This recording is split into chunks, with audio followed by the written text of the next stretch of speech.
ഒരാൾ under rated ആണ് എന്ന് മറ്റൊരാൾ പറയുന്നുണ്ടെങ്കിൽ that is because they feel that he's good. പുണ്യാളനാണെന്ന് ഞാൻ അറിയുന്നത് ആ ഒരു സീക്വൻസ്, പുണ്യാളനാണെന്ന് പ്രേക്ഷകരെ കാണിക്കുന്ന ആ സീക്വൻസ് ഷൂട്ട് ചെയ്യുന്നതിന്റെ ഒരു 5-10 മിനിറ്റ് മുമ്പാണ്. അത് ഒറ്റ ഷോട്ടിലാണ് ചെയ്തത്. പക്ഷെ അത് മൾട്ടിപ്പിൾ ടേക്സ് പോയി. പക്ഷെ അതൊരു എക്സ്പീരിയൻസ് ആയിരുന്നു. വിനയൻ സാറിന്റെ ഏറ്റവും നല്ല ഒരു ഗോൾഡൻ ഒരു ടൈമാണ് ആ. കാരണം ഈ പറഞ്ഞ വാസന്തി ലക്ഷ്മി റിലീസായി, കരുമാടിക്കുട്ടൻ റിലീസായി, രാക്ഷസ രാജാവിന്റെ ഷൂട്ടിംഗ് നടക്കുന്നു.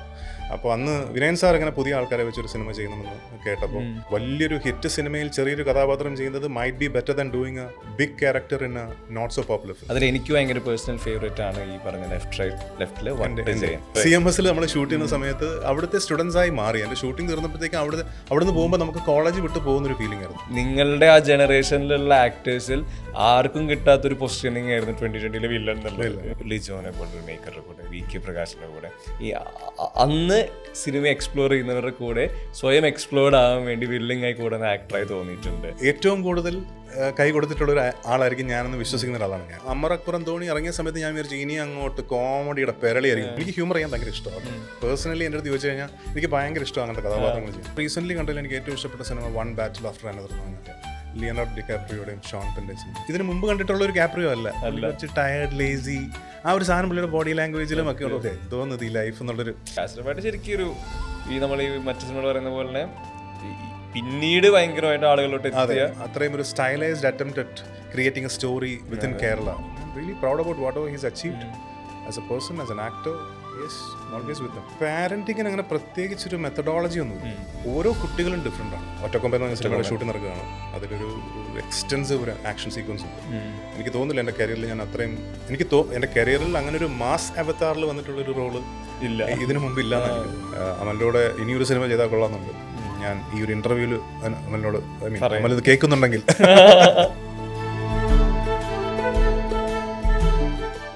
വെൽക്കം ഇന്ദ്രജിത്ത്. Thank you. ആദ്യമേ ചോദിക്കാനുള്ളത് ഒരു സീക്വൻസിനെ കുറിച്ചാണ്. അതായത് എനിക്ക് തോന്നുന്നു ഈ പറഞ്ഞ ആക്ടേഴ്സ് സ്ക്രീനിൽ വരുന്ന കുറേ മൊമെൻറ്റ് നമ്മൾ കാണുന്നുണ്ടല്ലോ. അതിൽ ഈ പറഞ്ഞ ഭയങ്കര ഇമോഷണലായിട്ട് മൊമെൻ്റ് ഉണ്ടാവാം, ഭയങ്കര എൻ്റർടൈൻ ചെയ്യിക്കുന്നുണ്ടാവാം. പക്ഷേ എനിക്ക് പേഴ്സണലി ഞാൻ പിന്നെയും ഒരുപാട് തവണ കണ്ടിട്ടുള്ളതും എനിക്ക് കാണുമ്പോൾ ഭയങ്കര സന്തോഷം തോന്നുന്നതായിട്ടുള്ളൊരു പെർട്ടിക്കുലർ സീക്വൻസ് പറയുന്നത് ഈ ഫഹദിനെ തോളിലേറ്റിയിട്ട് ആമേനിൽ അവിടെ പോയി നിൽക്കുന്നതാണ്, വീടിൻ്റെ മുന്നിൽ നിൽക്കുന്നത്. അതിലൊരു മാജിക്കൽ വിഷ്വൽ ബ്ലെൻഡ് ഉണ്ട്. ഒബ്വിയസ്ലി പുണ്യാളനാണ്. ആ സെറ്റപ്പിൽ, ആ സെറ്റിങ്ങിൽ ആ ക്യാരക്ടർ അധികമൊന്നും സംസാരിക്കുന്നില്ല. ഞാനിങ്ങനെ വേറൊരു ആക്ടർ ഇങ്ങനെ തോളിലേറ്റിയിട്ട് വളയാതെ നിവർന്ന് നേരെ നിൽക്കുന്നതാണ്. പക്ഷേ അതിൽ ഇയാളാണെല്ലാം, ഇയാളാണ് അതിൽ ബേസ്, ഇയാളിലാണ് ഈ പറഞ്ഞ രണ്ടുപേരുടെ പ്രണയം. അതെ, വിൻസെൻ്റ് വട്ടോളി AKA പുണ്യാളൻ. എന്താ ശരിക്കും അതിൻ്റെ ഒരു റീകളക്ഷൻ? ശരിക്കും ഏറ്റവും എൻജോയ് ചെയ്ത് ഷൂട്ട് ചെയ്തൊരു സിനിമയാണ്. പിന്നെ എനിക്കൊന്ന് ലിജോയുടെ കൂടെ അതിന് മുൻപും ഞാൻ നായകൻ, സിറ്റി ഓഫ് ഗോഡ്, അത് കഴിഞ്ഞിട്ടാണ് ആമേൻ ചെയ്യുന്നത്. അപ്പോൾ ലിജോ ഒരു വളരെ അടുത്ത സുഹൃത്തിൻ്റെ ഒരു വലിയ സിനിമ ആദ്യമായിട്ട് ചെയ്യുന്നതിൻ്റെ ഒരു എക്സൈറ്റ്മെൻറ്റ് ആമേൻ ചെയ്തപ്പോൾ ഉണ്ടായിരുന്നു. അപ്പോൾ അതിൽ എന്നെ സംബന്ധിച്ചോളം ഏറ്റവും മെമ്മറബിൾ ആയിട്ടൊരു കാര്യം എന്ന് പറഞ്ഞാൽ, ഇപ്പോൾ പുണ്യാളനാണെന്ന് സൂചിപ്പിച്ചല്ലോ, അപ്പോൾ അതിനകത്ത് ലാസ്റ്റ് ഒരു ഷോട്ടുണ്ട്. അതായത് ഈ പള്ളിയിൽ നിന്ന് നടന്നു വന്നിട്ട് ആ ഫ്രഞ്ച് ലേഡിയോട് സംസാരിച്ചിട്ട് ഇയാൾ നടന്ന് വന്ന് ബോട്ടിൽ കയറുമ്പോൾ ബോട്ടിനകത്തുനിന്ന് ശരിക്കുള്ള വട്ടോളി ഇറങ്ങി വരും. അപ്പോൾ അത് ഒരൊറ്റ ഷോട്ടിലാണ് എടുത്തേക്കുന്നത്. അപ്പോൾ ആ ഷോട്ട് എടുക്കുന്നതിൻ്റെ 5 മിനിറ്റ് മുമ്പാണ് എൻ്റെ അടുത്ത് ലിജോ പറയുന്നത്, ഇന്ദ്രൻ ആക്ച്വലി ഒരു കാര്യം പറയാനുണ്ട്, ഇന്ദ്രനാണ് ഇതിൽ പുണ്യാളൻ, വട്ടോളി ഇതിൽ പുണ്യാളനാണെന്ന് പറഞ്ഞു. അതുവരെ എനിക്കറിയില്ല. അപ്പോൾ അതിന് മുമ്പ് ഒരുപാട് ഷോട്ട്സും സീൻസും ഒക്കെ നമ്മൾ ഓൾറെഡി വിഷ്വലൈസ് ചെയ്ത് കഴിഞ്ഞു. അപ്പോൾ പെട്ടെന്ന് ഇത് പറഞ്ഞപ്പോൾ എൻ്റെ മനസ്സിൽ കൂടെ ഓടിയത് അയ്യോ പുണ്യാളനായിരുന്നോ. അപ്പോൾ നമ്മൾ ഈ പുണ്യാളനാണെന്ന് അറിഞ്ഞുകൊണ്ട് അഭിനയിക്കുമ്പോൾ ഉള്ള സാധനങ്ങളുണ്ടല്ലോ. പക്ഷെ ഞാൻ ആലോചിച്ചപ്പോൾ നമ്മൾ അത് അറിഞ്ഞുകൂടാതെയാണല്ലോ ഞാൻ അതുവരെയുള്ള സീക്വൻസസിൽ അഭിനയിച്ചത്. പക്ഷെ എന്തോ കറങ്ങി തിരിഞ്ഞ് സിനിമ വന്നപ്പോൾ അത് വളരെ റിയലിസ്റ്റിക് ആയിട്ട്. സോ പുണ്യാളനാണെന്ന് ഞാൻ അറിയുന്നത് ആ ഒരു സീക്വൻസ്, പുണ്യാളനാണെന്ന് പ്രേക്ഷകരെ കാണിക്കുന്ന ആ സീക്വൻസ് ഷൂട്ട് ചെയ്യുന്നതിൻ്റെ ഒരു 5-10 മിനിറ്റ് മുമ്പാണ് വന്ന് പറയുന്നത്. പിന്നെ അത് ഒരു ഷോട്ടിൽ തന്നെ വേണമെന്ന് പറഞ്ഞു. അപ്പോൾ ശരിക്കും ഈ വട്ടോളിച്ച് വന്ന് നിന്ന് സംസാരിക്കുന്നു, പെൺകുട്ടി ബോട്ടിലേക്ക് നടക്കുന്നു. അപ്പോൾ ബോട്ടിലേക്ക് നടക്കുന്ന സമയത്ത് ഞാൻ അവിടെ നിന്ന് ഓടി ഒരു വീടിൻ്റെ ബാക്കിലൂടെ വന്ന് ഡ്രസ്സ് ചേഞ്ച് ചെയ്ത് ഇപ്പുറത്തൂടെ ഓടി വന്ന് ബോട്ടിൽ കയറി ബോട്ടിനകത്ത് നിന്ന് ഇറങ്ങണം. അത് ഒറ്റ ഷോട്ടിലാണ് ചെയ്തത്. പക്ഷെ അത് മൾട്ടിപ്പിൾ ടേക്സ് പോയി. പക്ഷെ അതൊരു എക്സ്പീരിയൻസ് ആയിരുന്നു. And that film also for that matter ഒരു ഭയങ്കര മാജിക്കൽ റിയലിസം ഉള്ളൊരു സിനിമ. ഇപ്പോൾ ഞാനും ഫഹദും റീസെൻ്റ്ലി കണ്ടപ്പോഴും ഞങ്ങൾ ഡിസ്കസ് ചെയ്യായിരുന്നു. കാരണം അതിൻ്റെ ഒരു ഷൂട്ടിംഗ് ലൊക്കേഷൻ എക്സ്പീരിയൻസ് ഭയങ്കര ഡിഫറെൻ്റ് ആയിരുന്നു. ഇപ്പോൾ നമുക്ക് പ്രേക്ഷകർക്ക് ഒരു പുതിയ എക്സ്പീരിയൻസ് ആയിരുന്നല്ലോ അതൊരു, അതിൻ്റെ ഒരു വിഷ്വൽ ഡിസൈൻ കാര്യങ്ങളൊക്കെ അതേപോലെ തന്നെയായിരുന്നു അതിൽ അഭിനയിച്ചവർക്കും. കാരണം ആ ലൊക്കേഷൻ, നമ്മൾ ആ പള്ളിയുടെ ആ ഒരു സെറ്റ്, അവിടെയുള്ള ആൾക്കാരുടെ കോസ്റ്റ്യൂംസ് വൈറ്റ് ആയിരുന്നല്ലോ തീം. അപ്പോൾ നമ്മൾ രാവിലെ ഷൂട്ടിങ്ങിന് ചെന്ന് ഇറങ്ങുമ്പോൾ തന്നെ നമ്മളൊരു മാജിക്കൽ വേൾഡിൽ ചെന്ന് ഇറങ്ങി നമ്മൾ അവിടുത്തെ കഥാപാത്രങ്ങളായി മാറി അതിൻ്റെ ഒരു ഭാഗമായി പെർഫോം ചെയ്യുന്ന ഒരു ഫീലായിരുന്നു ആമേന്. അപ്പോൾ ആ ഒരു ഫീൽ തന്നെയാണ് ശരിക്കും ആ പടത്തിലും ആ പടത്തിൻ്റെ സക്സസിനെയും കോംപ്ലിമെൻ്റ് ചെയ്യാൻ ഞാൻ വിശ്വസിക്കുന്നത്. കാരണം ഇതുവരെ മലയാളി പ്രേക്ഷകർ കണ്ടിട്ടില്ലാത്തൊരു പുതിയ ഒരു വിഷ്വൽ ഡിസൈൻ മലയാള സിനിമയ്ക്ക് സമ്മാനിച്ചൊരു സിനിമയായിരുന്നു ആമേൻ. പ്ലസ് ഒരു കമേഴ്ഷ്യൽ സിനിമയായിരുന്നു. നല്ല സോങ്സ്, നല്ല കുറേ ക്യാരക്ടേഴ്സ്, എല്ലാ ക്യാരക്ടേഴ്സും നല്ല ആർക്ക് ഉണ്ടായിരുന്നു, തുടക്കവും ഒടുക്കവും ഉണ്ടായിരുന്നു ഭംഗിയായിട്ട്. ഒരു ഭയങ്കര ബ്യൂട്ടിഫുൾ ആയിട്ടുള്ള ഒരുപാട് മെമ്മറീസും ഒരു എല്ലാ രീതിയിലും സിനിമാറ്റോഗ്രാഫി, മ്യൂസിക്, എല്ലാ ഡിപ്പാർട്ട്മെന്റ്സിലും എല്ലാവരും എക്സൽ ചെയ്തൊരു സിനിമയായിരുന്നു ആമേൻ. സോ ഡെഫിനറ്റ്ലി എൻ്റെ one of the favourite films and favourite characters ആണ് ആമേനും വട്ടോളിയും. ഇതെല്ലാം പറയുന്ന സമയത്ത് ഞാൻ പണ്ട് കുറേ പല തവണകളായിട്ട് ആലോചിച്ചിട്ടുണ്ട്, അച്ഛനൊരു നടനായിരിക്കെ ഏറ്റവും പ്രധാനപ്പെട്ട നടന്മാരിൽ ഒരാൾ മലയാള സിനിമയിലെ, സ്റ്റിൽ ഈ ഇന്ദ്രജിത്ത് എന്ന ഒരു കുട്ടിക്ക് അല്ലെങ്കിൽ ഒരു യുവാവിനെ അഭിനയിക്കണം, സിനിമാ മോഹം ഉറപ്പായിട്ടും പടയണിയിൽ വരുന്ന ചൈൽഡ് ആർട്ടിസ്റ്റ് ആയിട്ടുള്ള പെർഫോമൻസ് വരുന്നുണ്ട്. ബട്ട് സ്റ്റിൽ സിനിമ ചൂസ് ചെയ്യണം എന്നുള്ളത്. എന്നാൽ ഇടയ്ക്ക് ജോലി ചെയ്തിരുന്നു. അവിടെ നിന്ന് ഏത് പോയിന്റിലാണ് ശരിക്കും സിനിമ ഓപ്റ്റ് ചെയ്യുന്നത്, സിനിമ വേണമെന്ന് ഉറപ്പിക്കുന്നത്? സിനിമ വേണം എന്ന് നമുക്ക് അങ്ങനെ ഒരു കോൺഷ്യസ് ഡിസിഷൻ ആയിട്ടില്ലായിരുന്നു. ഓക്കെ. പിന്നെ എപ്പോഴും നമ്മളൊരു എല്ലാവരും സിനിമയിലാണല്ലോ. അപ്പോൾ അച്ഛൻ സിനിമയിലാണ്, അമ്മ സിനിമയിലായിരുന്നു. അപ്പോൾ സിനിമയുമായിട്ട് അത്ര അടുത്ത് നിൽക്കുന്നൊരു കുടുംബത്തിൽ നിന്നുള്ളൊരു വ്യക്തി എന്നുള്ള രീതിയിൽ ഓബ്വിയസ്ലി നമുക്ക് അതിനോടൊരു അഫിനിറ്റി ഉണ്ടാവുമല്ലോ. നമ്മുടെ അച്ഛനും അമ്മയും ഡോക്ടേഴ്സ് ആണെങ്കിൽ നമുക്ക് ഡോക്ടർ ആവണം എന്ന് ചിന്തിക്കുന്ന ഒരുപാട് കുട്ടികളില്ലേ. അപ്പോൾ എന്ന് പറയുന്ന പോലെ cinema was part of the family. അത് വേറൊരു ലോകം പോലെ കാണാതെ നമ്മുടെ സ്വന്തം ഒരു വേൾഡ് പോലെയാണ് ഞങ്ങൾ കുട്ടിക്കാലം തൊട്ട് അതിനെ കണ്ടിരുന്നത്. കാരണം അച്ഛൻ ഷൂട്ടിങ്ങിന് പോകുന്നു, അച്ഛനോടൊപ്പം ഷൂട്ടിങ്ങിന് പോകുന്നു, പല സിനിമാ നടന്മാരും സംവിധായകരും ഒക്കെ വീട്ടിൽ വരുന്നു, സംസാരിക്കുന്നു, ഞങ്ങളെയൊക്കെ പരിചയമുണ്ട് കുട്ടിക്കാലം തൊട്ടേ. അപ്പോൾ അങ്ങനെ ഒരു ഫാമിലി പോലെയാണ് സിനിമ കണ്ടിരുന്നത്. അപ്പോൾ സൂണർ ഓർ ലേറ്റർ ചിലപ്പോൾ ഇതിൽ വന്ന് വീണേക്കാമെന്നൊരു ചിന്ത മനസ്സിൽ എവിടെയോ ഉണ്ടായിരുന്നു. പക്ഷേ അങ്ങനെ ഭയങ്കര ഒരു പ്ലാനിങ്ങിനൊടുവിലൊന്നും അല്ല സിനിമയിൽ വന്നത്. ബട്ട് വെരി കോയിൻസിഡൻ്റലി ഞാനും പൃഥ്വിയും ഏകദേശം ഒരേ സമയത്താണ് ഞങ്ങളുടെ ആദ്യത്തെ സിനിമ ചെയ്യുന്നത്. അപ്പോൾ പലരും ചോദിച്ചിട്ടുണ്ട് അമ്മയുടെ അടുത്തൊക്കെ, പ്ലാൻ ചെയ്ത് രണ്ടുപേരെയും ഒരുമിച്ച് പാരലലി ലോഞ്ച് ചെയ്ത്, അങ്ങനെയൊന്നുമില്ല. അങ്ങനെ ഒരു സംഭവമേ ഇല്ലായിരുന്നു. കാരണം പൃഥ്വി ഓസ്ട്രേലിയയിൽ നിന്ന് എത്തി, എനിക്ക് തോന്നുന്നു അവിടുത്തെ വെക്കേഷൻ ടൈം 3 months മറ്റോ ആണ്. ആ സമയത്ത് വന്നപ്പോഴാണ് ഇങ്ങനെ രഞ്ജിയാൻ്റെ ഈ സിനിമയെക്കുറിച്ച് സംസാരിക്കുന്നതും അത് ചെയ്യാൻ തീരുമാനിക്കുന്നതും. പാരലലി ഞാൻ വിനയൻ സാറിൻ്റെ ഊമപ്പെണ്ണൂരിയാണപ്പം എന്ന സിനിമയിൽ ജയസൂര്യം ഞാനും ഇൻട്രൊഡ്യൂസ് ചെയ്യപ്പെട്ട സിനിമ ഏതാണ്, അതിൽ ഞാൻ പാരലലി അഭിനയിക്കുന്നു.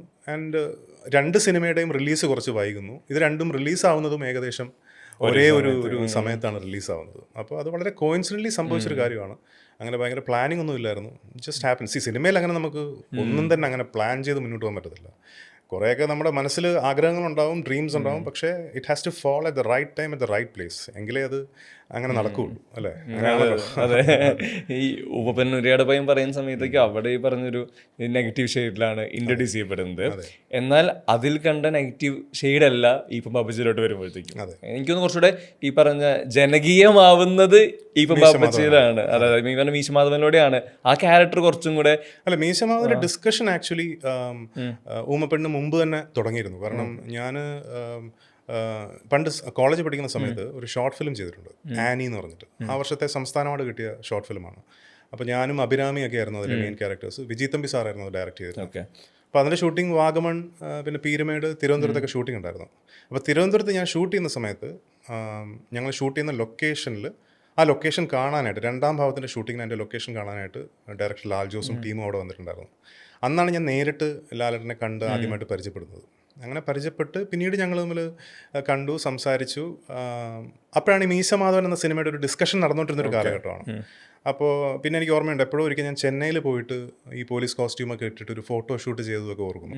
പക്ഷേ എന്തോ ചില കാരണങ്ങളാൽ എൻ്റെ ഷൂട്ടിംഗ് സമയത്ത് തുടങ്ങാൻ പറ്റാതെ കുറച്ചൊന്ന് തള്ളിപ്പോവുകയും, എന്നാൽ പാരലലി വിനയൻ സാറിൻ്റെ ഏറ്റവും നല്ല ഒരു ഗോൾഡൻ ഒരു ടൈമാണ് ആ. കാരണം ഈ പറഞ്ഞ വാസന്തി ലക്ഷ്മി റിലീസായി, കരുമാടിക്കുട്ടൻ റിലീസായി, രാക്ഷസ രാജാവിൻ്റെ ഷൂട്ടിംഗ് നടക്കുന്നു.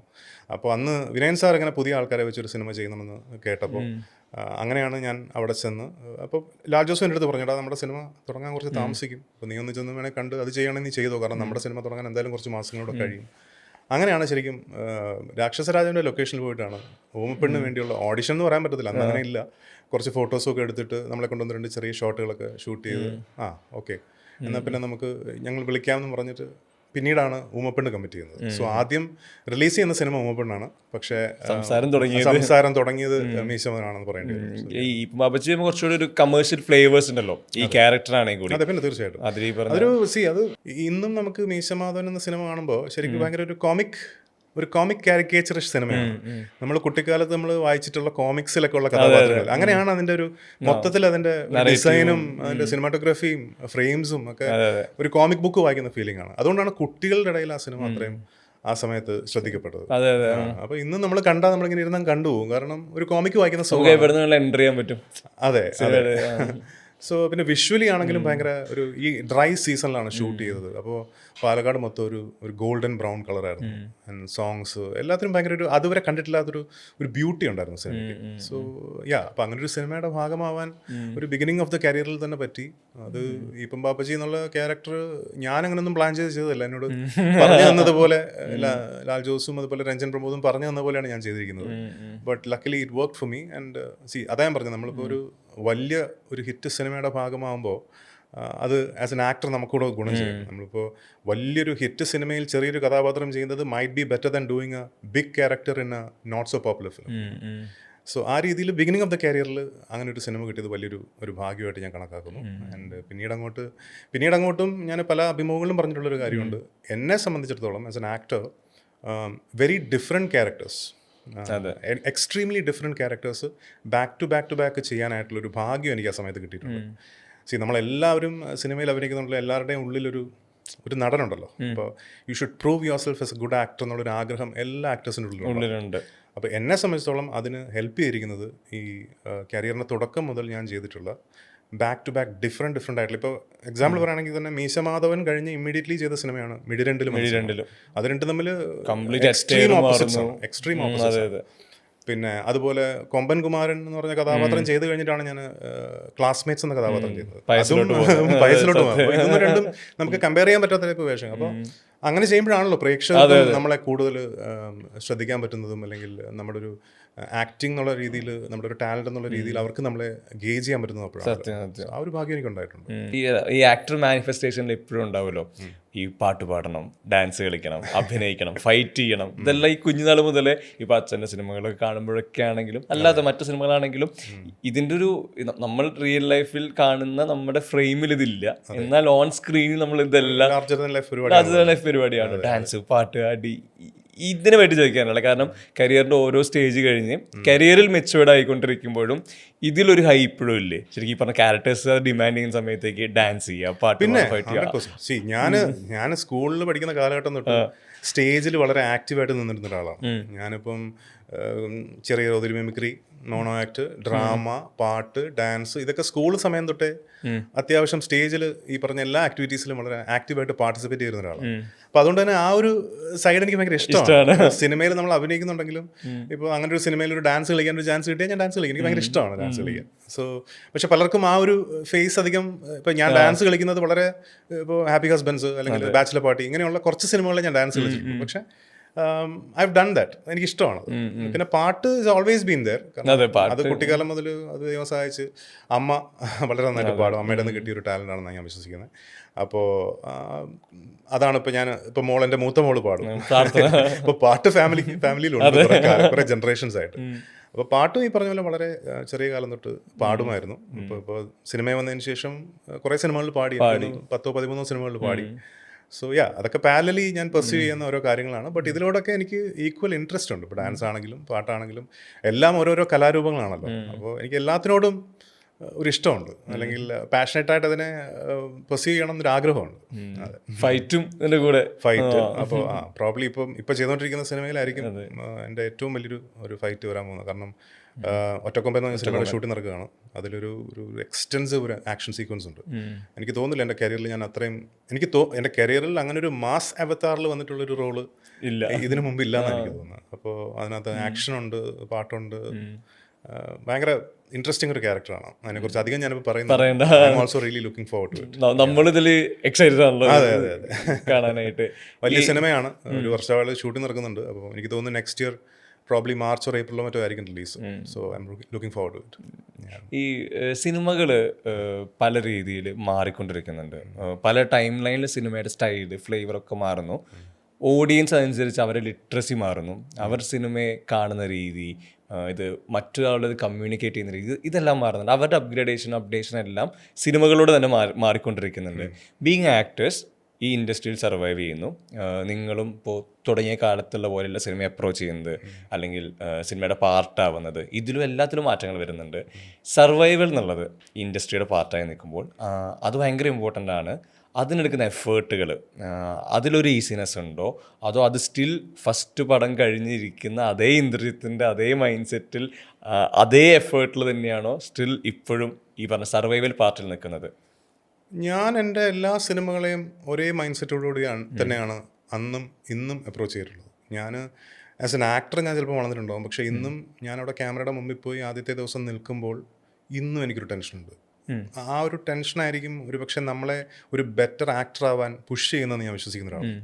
എപ്പോഴും ഒരു ലൊക്കേഷനിൽ ചെന്നൊരു പുതിയ കഥാപാത്രം ചെയ്യുമ്പോൾ ഒരു ഫസ്റ്റ് 2 days അതിൻ്റേതായ ഒരു ഇംബാലൻസ് നമുക്ക് ഫീൽ ചെയ്യും. അല്ലെങ്കിൽ നമ്മൾ ഇത്രയും നാളത്തെ എക്സ്പീരിയൻസ് നമുക്ക് ഉണ്ടല്ലോ എന്ന് ഞാൻ ചിന്തിക്കാറില്ല. ഞാൻ അതിനെ ഒരു പുതിയ ആളതിനെ അപ്രോച്ച് ചെയ്യുന്ന രീതിയിൽ ഞാൻ അപ്രോച്ച് ചെയ്യാറുള്ളൂ. ഇപ്പം ഞാൻ പ്രോബ്ലി ഏറ്റവും കൂടുതൽ പുതിയ സംവിധായകരോട് വർക്ക് ചെയ്തിട്ടുള്ള ഒരാളായിരിക്കും ഞാൻ എപ്പോഴും അങ്ങനെ വർക്ക് ചെയ്യുമ്പോൾ ഞാൻ അവർക്ക് എന്താണ് വേണ്ടതെന്നുള്ളത് മനസ്സിലാക്കി അവരുമായിട്ട് ഒരുപാട് ഇൻട്രാക്ട് ചെയ്ത് കമ്മ്യൂണിക്കേറ്റ് ചെയ്തിട്ടൊക്കെയാണ് ഞാൻ എൻ്റെ കഥാപാത്രങ്ങളെ അപ്രോച്ച് ചെയ്യുന്നത്.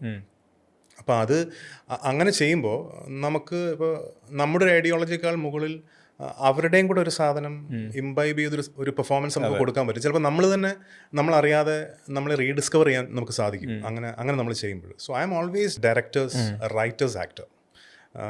എൻ്റെ പ്രധാന ഉദ്ദേശം എന്ന് പറയുന്നത് ക്യാമറയുടെ മുമ്പിൽ നിൽക്കുമ്പോൾ അവരെന്താണ് എന്നിൽ നിന്ന് ആഗ്രഹിക്കുന്നത് അതവർക്ക് കൊടുക്കുക എന്നുള്ളതാണ്. അത് ഏറ്റവും നല്ല രീതിയിൽ അങ്ങനെ കൊടുക്കാൻ പറ്റും എന്നുള്ളതാണ്. അപ്പോൾ അതിൻ്റെ ഭാഗമായിട്ട് ഞാൻ ഒരുപാട് കമ്മ്യൂണിക്കേറ്റ് ചെയ്യുന്നൊരു ആക്ടറാണ്. I like working with directors who talk a lot. Like എല്ലാം വളരെ വ്യക്തമായിട്ട് പറഞ്ഞു തന്ന്, അല്ലെങ്കിൽ അവർ സംസാരിക്കത്തരാണെങ്കിൽ ഞാൻ അങ്ങോട്ട് പോയി ചോദ്യങ്ങൾ ചോദിക്കും. അങ്ങനെയാണ് ഇപ്പോൾ ചിലർക്ക് ആ ഒരു മടിയുണ്ടാവും. ചിലപ്പോൾ നമ്മുടെ ഒരു സീനിയോറിറ്റി വെച്ചിട്ട് നമ്മുടെ അടുത്ത് നിന്ന് ഇത്രയും കാര്യങ്ങൾ പറയാനായിട്ട്. പക്ഷേ ഞാൻ അങ്ങോട്ട് പോയി സംസാരിക്കും. എന്താണ് അവരുടെ മനസ്സിലവരുള്ളതെന്ന് മനസ്സിലാക്കിയിട്ട് എൻ്റെ രീതിയിൽ അത് ഒന്ന് പോളിഷ് ചെയ്ത് പ്രസൻറ്റ് ചെയ്യുക എന്നുള്ളതാണ് അന്നും ഇന്നും ഞാൻ ഫോളോ ചെയ്തിട്ടുള്ളൊരു രീതി. അപ്പോൾ അതിനൊന്നും ഒരു മാറ്റമൊന്നും ഉണ്ടായിട്ടില്ല. പിന്നെ ഇപ്പോൾ റാൽഫ് പറഞ്ഞ പോലെ ആസ് ഹ്യൂമൻ ബീങ്സ് നമ്മളെല്ലാവരും ഇവോൾവ് ചെയ്യുമല്ലോ. നമ്മളിപ്പം 20 വയസ്സിലുള്ള ഞാനല്ല ഇപ്പോൾ 45 വയസ്സുള്ള ഞാൻ, അല്ലേ? ഇപ്പം ഞാൻ 22 വയസ്സിൽ തുടങ്ങിയ ആളാണ്. അപ്പോൾ എവറി 5 years അല്ലെങ്കിൽ എവറി 10 years നമ്മൾ ആസ് പീപ്പിൾ ഇവോൾവ് ചെയ്യും. നമ്മുടെ സ്വഭാവം മാറും, നമ്മുടെ ചിന്താഗതി മാറും, നമ്മുടെ കാര്യങ്ങളോടുള്ള അപ്രോച്ച് മാറും, അല്ലേ? നമ്മൾ അപ്പോൾ അതിൻ്റെ ഭാഗമായിട്ട് നമ്മൾ പ്രൊഫഷണലി നമുക്ക് ഓട്ടോമാറ്റിക്കലി നമ്മുടെ ഓരോ ചേഞ്ചസ് വരും. പിന്നെ ഈ പറഞ്ഞ പോലെ സിനിമയും കാലത്തിനൊത്ത് മാറുന്നുണ്ട്. So it's good that you are up to date about cinema. അല്ലെങ്കിൽ every actor should be an ardent film viewer എന്ന് വിശ്വസിക്കുന്ന ആളാണ്. കാരണം you should know what is happening around you. And സിനിമയാണെങ്കിലും ഇപ്പോൾ നാഷണൽ തലത്തിലാണെങ്കിലും ഇൻ്റർനാഷണൽ തലത്തിലാണെങ്കിലും സിനിമ അപ്പോൾ എങ്ങനെയായിരുന്നു, ഇന്നെങ്ങനെയാണ്, എങ്ങനെ വളർന്നു എന്നൊക്കെയുള്ള മാറ്റങ്ങളെക്കുറിച്ച് വായിക്കാനും പഠിക്കാനും ഒക്കെ ഒരു ശ്രമം ഒരു ആക്ടർ നടത്തി കഴിഞ്ഞാൽ അത് വലിയ രീതിയിൽ ഒരു ആക്ടറെ ഇവോൾവ് ചെയ്യാൻ സഹായിക്കും എന്നാണ് ഞാൻ വിശ്വസിക്കുന്നത്. അത് ഒരു അളവ് വരെ ഞാൻ ചെയ്യുന്നുണ്ട്. ഞാൻ പറയുന്നത് ഞാൻ ഫുൾ ടൈം ഇരുന്ന് റിസർച്ച് ചെയ്തുകൊണ്ടിരിക്കാൻ പറ്റില്ല. ബട്ട് ഒരു അളവ് വരെ ഞാനത് ചെയ്യുന്നുണ്ട്. And that has help me as an actor എന്നാണ് ഞാൻ വിശ്വസിക്കുന്നത്. ഈ ഡയറക്ടേഴ്സ് റൈറ്റേഴ്സ് ആക്ടർ എന്ന് പറഞ്ഞപ്പോഴേ ആ ഒരു ഫോർമുലയിൽ വന്ന് വർക്കൗട്ടായ ഞാൻ ഇന്ദ്രിയത്തിൻ്റെ ഫിലിമോഗ്രഫി വെച്ച് പറയുന്നതാണ്. അതിൽ എനിക്ക് ഭയങ്കര പേഴ്സണൽ ഫേവറേറ്റ് ആണ് ഈ പറഞ്ഞ ലെഫ്റ്റിൽ വട്ട് ജയൻ ഫേവറേറ്റ് ആണ്. അതിൽ തന്നെ ഈ പറഞ്ഞ പല മൊമെന്റ്സ് ഉണ്ട്. From very first introduction scene മുതൽ ഈ മീട്ടപ്പാൻ കഴിച്ച് ഗോൾഡ് വലിച്ച് ഇയാൾ വരുന്നിടത്തുനിന്ന് കമ്മ്യൂണിക്കേറ്റ് ചെയ്യുമല്ലോ. ഈ മറ്റേ പുള്ളിക്ക് ഇംഗ്ലീഷിൽ 2 വർത്താനം പറഞ്ഞ് അകത്ത് വരുന്നാൽ മതി, അടിക്കേണ്ടത് നമ്മളാണെന്ന് പറയുന്ന ഇയാൾ എന്താണ്, ഇയാളുടെ അകത്ത് എന്താണ്, അല്ലെങ്കിൽ ഇയാൾ എന്തുമാത്രം റൂട്ടഡ് ആണെന്ന് വളരെ ഈസി ആയിട്ട് കമ്മ്യൂണിക്കേറ്റ് ചെയ്യുന്ന ഫസ്റ്റ് സീക്വൻസിന്ന് ക്ലൈമാക്സിൽ ഇയാളുടെ ചിരി, അതുവരെയുള്ള ഈ ജേണി വട്ട് ചെയ്യാനായിട്ടുള്ളത് എനിക്ക് തോന്നുന്നു ഈ എഴുത്തിലും പെർഫോമൻസിലും ഭയങ്കര ബുദ്ധിമുട്ടുള്ള ക്യാരക്ടറായിട്ട് തോന്നിയിട്ടുണ്ട്. ഈ പറഞ്ഞ ഇയാളുടെ കൺസിസ്റ്റൻസി എവിടെയും പോകാൻ പാടില്ലല്ലോ. ഇയാൾക്ക് ഇമോഷണൽ ഫ്ലക്ച്വേഷൻ ഉണ്ടായാലും ഇയാളുടെ ക്യാരക്ടറിന് ഇയാൾ മാറുന്നില്ല. എൻഡ് ഓഫ് ദി ഡേ ഇയാൾ തിരിഞ്ഞ് അവിടേക്ക് തന്നെ എത്തുന്നുണ്ട്. എന്തൊക്കെ ഇമോഷണലി ഇയാൾ ബ്രേക്ക് ആയാലും ഇയാൾ എത്തുന്നത് ഇയാളുടെ ഒറിജിനലിലോട്ട് തന്നെയാണ്.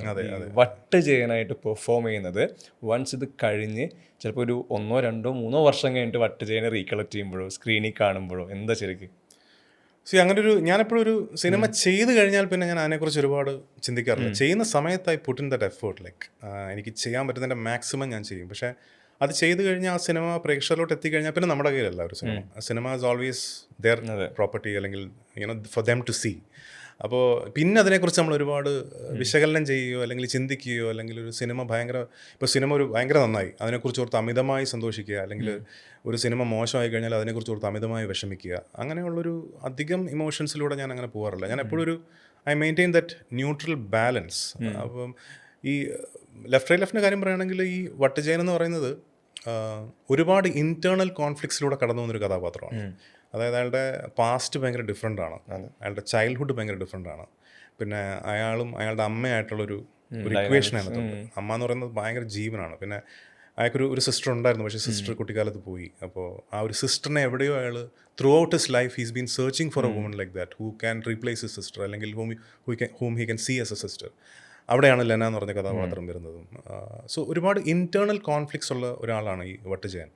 ആൻഡ് ആ ഇമോഷൻസ് ഒന്നും അയാൾ പുറത്തങ്ങനെ ഓപ്പൺ ആയിട്ട് അയാളുടെ ഫേസിൽ കാണിക്കുകയോ അല്ലെങ്കിൽ അത് വെച്ച് പെരുമാറുകയോ, അതൊക്കെ ഉള്ളിലാണ്. അയാളുടെ വിഷമങ്ങളൊക്കെ ഉള്ളിലാണ്. ആ ഉള്ളിൽ വിഷമങ്ങളൊക്കെ ഒതുക്കിപ്പിടിച്ച് കാര്യങ്ങൾ സംസാരിക്കുകയും ചെയ്യുകയും ആക്ട് ചെയ്യുന്ന ഒരാളാണ്, റിയാക്ട് ചെയ്യുന്ന ഒരാളാണ് വട്ടുജയൻ. അപ്പോൾ അങ്ങനെ ഒരു ക്യാരക്ടർ ചെയ്യാൻ ഭയങ്കര ഇറ്റ്സ് നോട്ട് ഈസി. കാരണം when you know that somebody is, നമ്മളിപ്പോൾ ആലോചിക്കുമ്പോൾ നമ്മുടെ ഉള്ളിൽ അങ്ങനത്തെ ഒരുപാട് സംഭവങ്ങൾ നമ്മുടെ പാസ്റ്റിലുണ്ടായിട്ടുണ്ട്. ബട്ട് ദെൻ നമ്മളത് കാണിക്കുന്നില്ല. നമുക്കതൊന്നൊരു അതൊരു പ്രശ്നം, എനിക്കൊരു പ്രശ്നമില്ല എന്നുള്ള രീതിയിലാണ് അയാളുടെ ഒരു ആറ്റിറ്റ്യൂഡ് തന്നെ. സോ അതൊരു മൈന്യൂട്ട് ത്രെഡാണ് അത് വർക്ക് ചെയ്യാനായിട്ട് ഒരു ആക്ടറെ സംബന്ധിച്ചിടത്തോളം.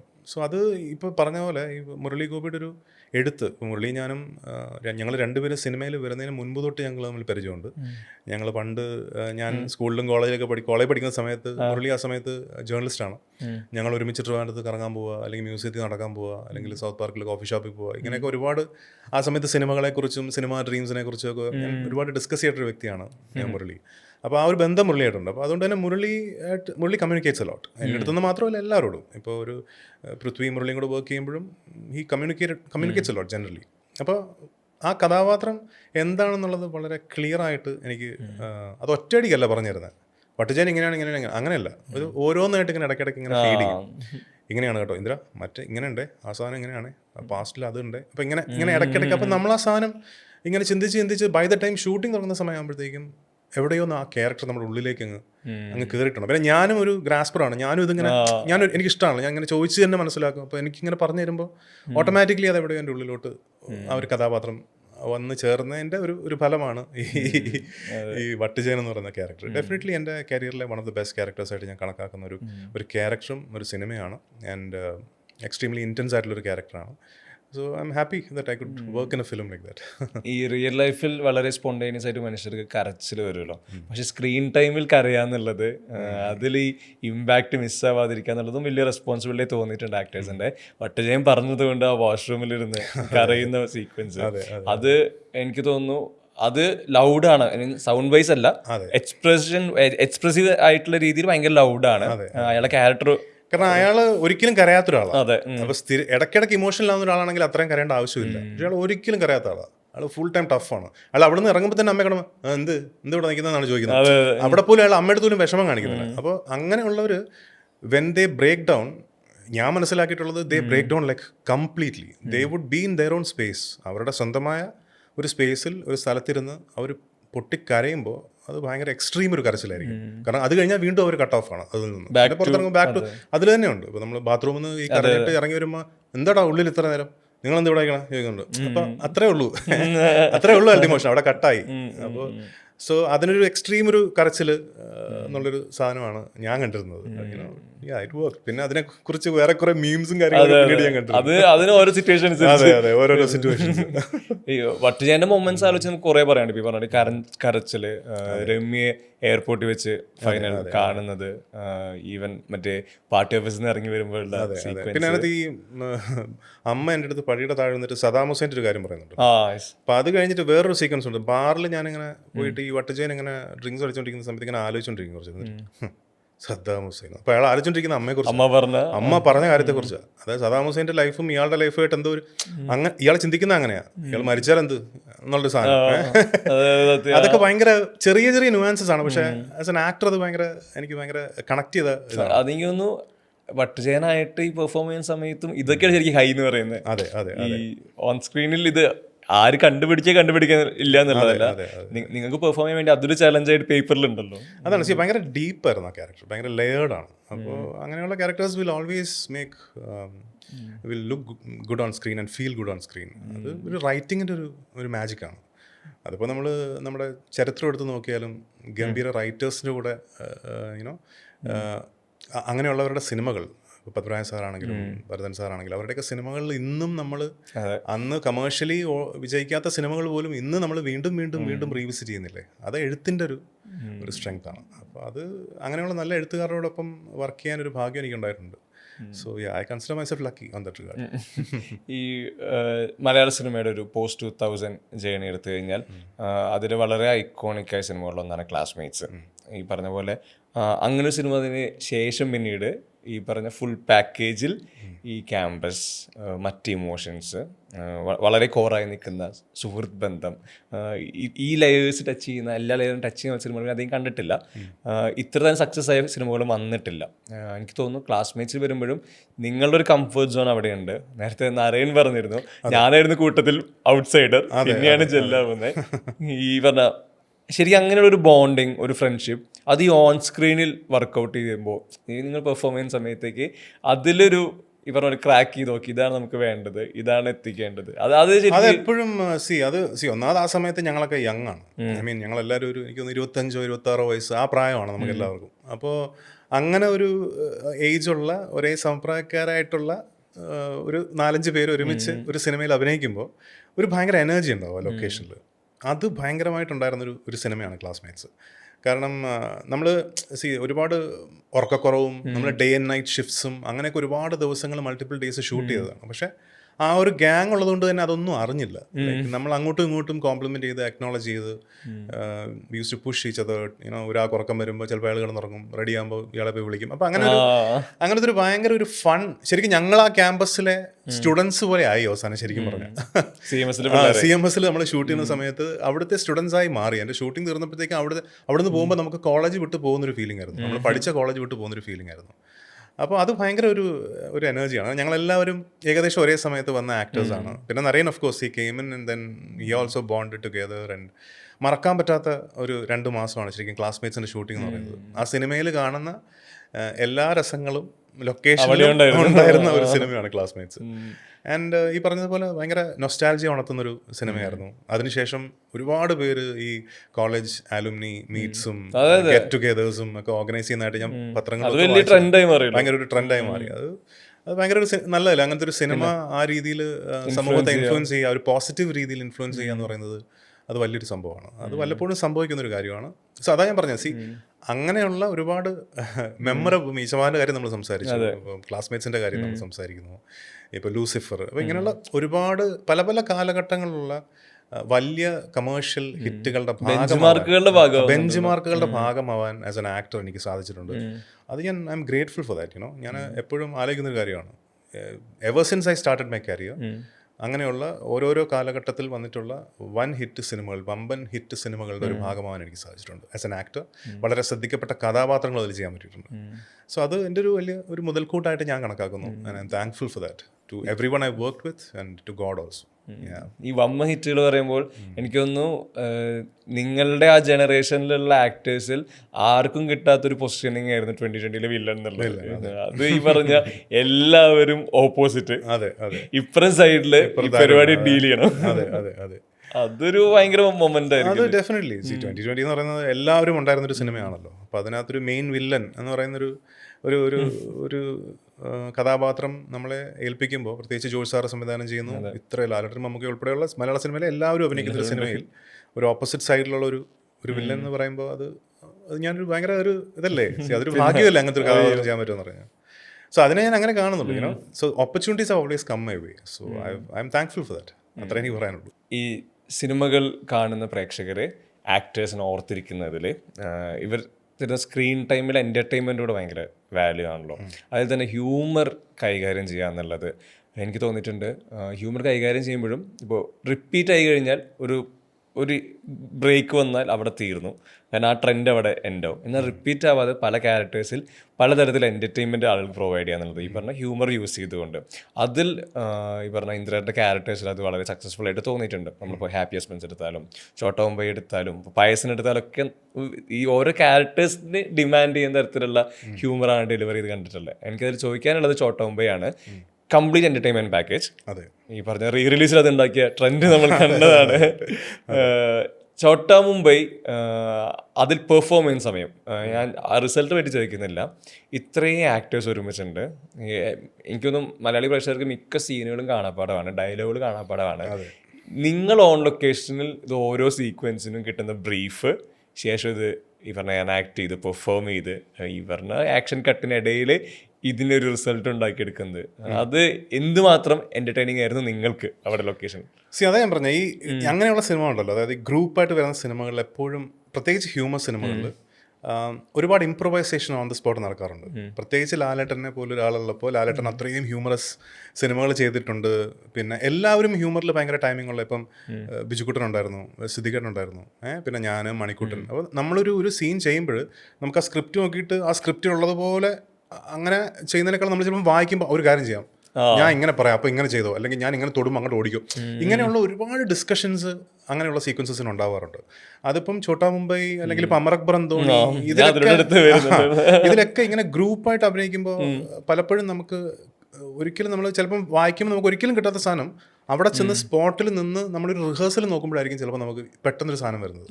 അപ്പം അങ്ങനെയുള്ള ഒരുപാട് ഇംപ്രൊവൈസേഷൻസിലൂടെ കടന്നുപോയി ചെയ്ത സീക്വൻസസ് ആണ്. ഇപ്പോൾ ചോട്ടാ മുംബൈയിലെ സീക്വൻസസ് ആണെങ്കിലും ഇപ്പോൾ അമർ അക്ബർ അന്തോണിയിലെ സീക്വൻസസ് ആണെങ്കിലും ഒക്കെ അങ്ങനെയുള്ള ഇംപ്രൊവൈസേഷൻസ് നമ്മുടെ കൂടെയുള്ള ആക്ടേഴ്സ് അവരുമായിട്ടൊരു ഗിവ് ആൻഡ് ടേക്ക് ഉള്ള ആക്ടേഴ്സ് ആണെങ്കിൽ അത് ഭയങ്കര നന്നാവും സീൻസ്.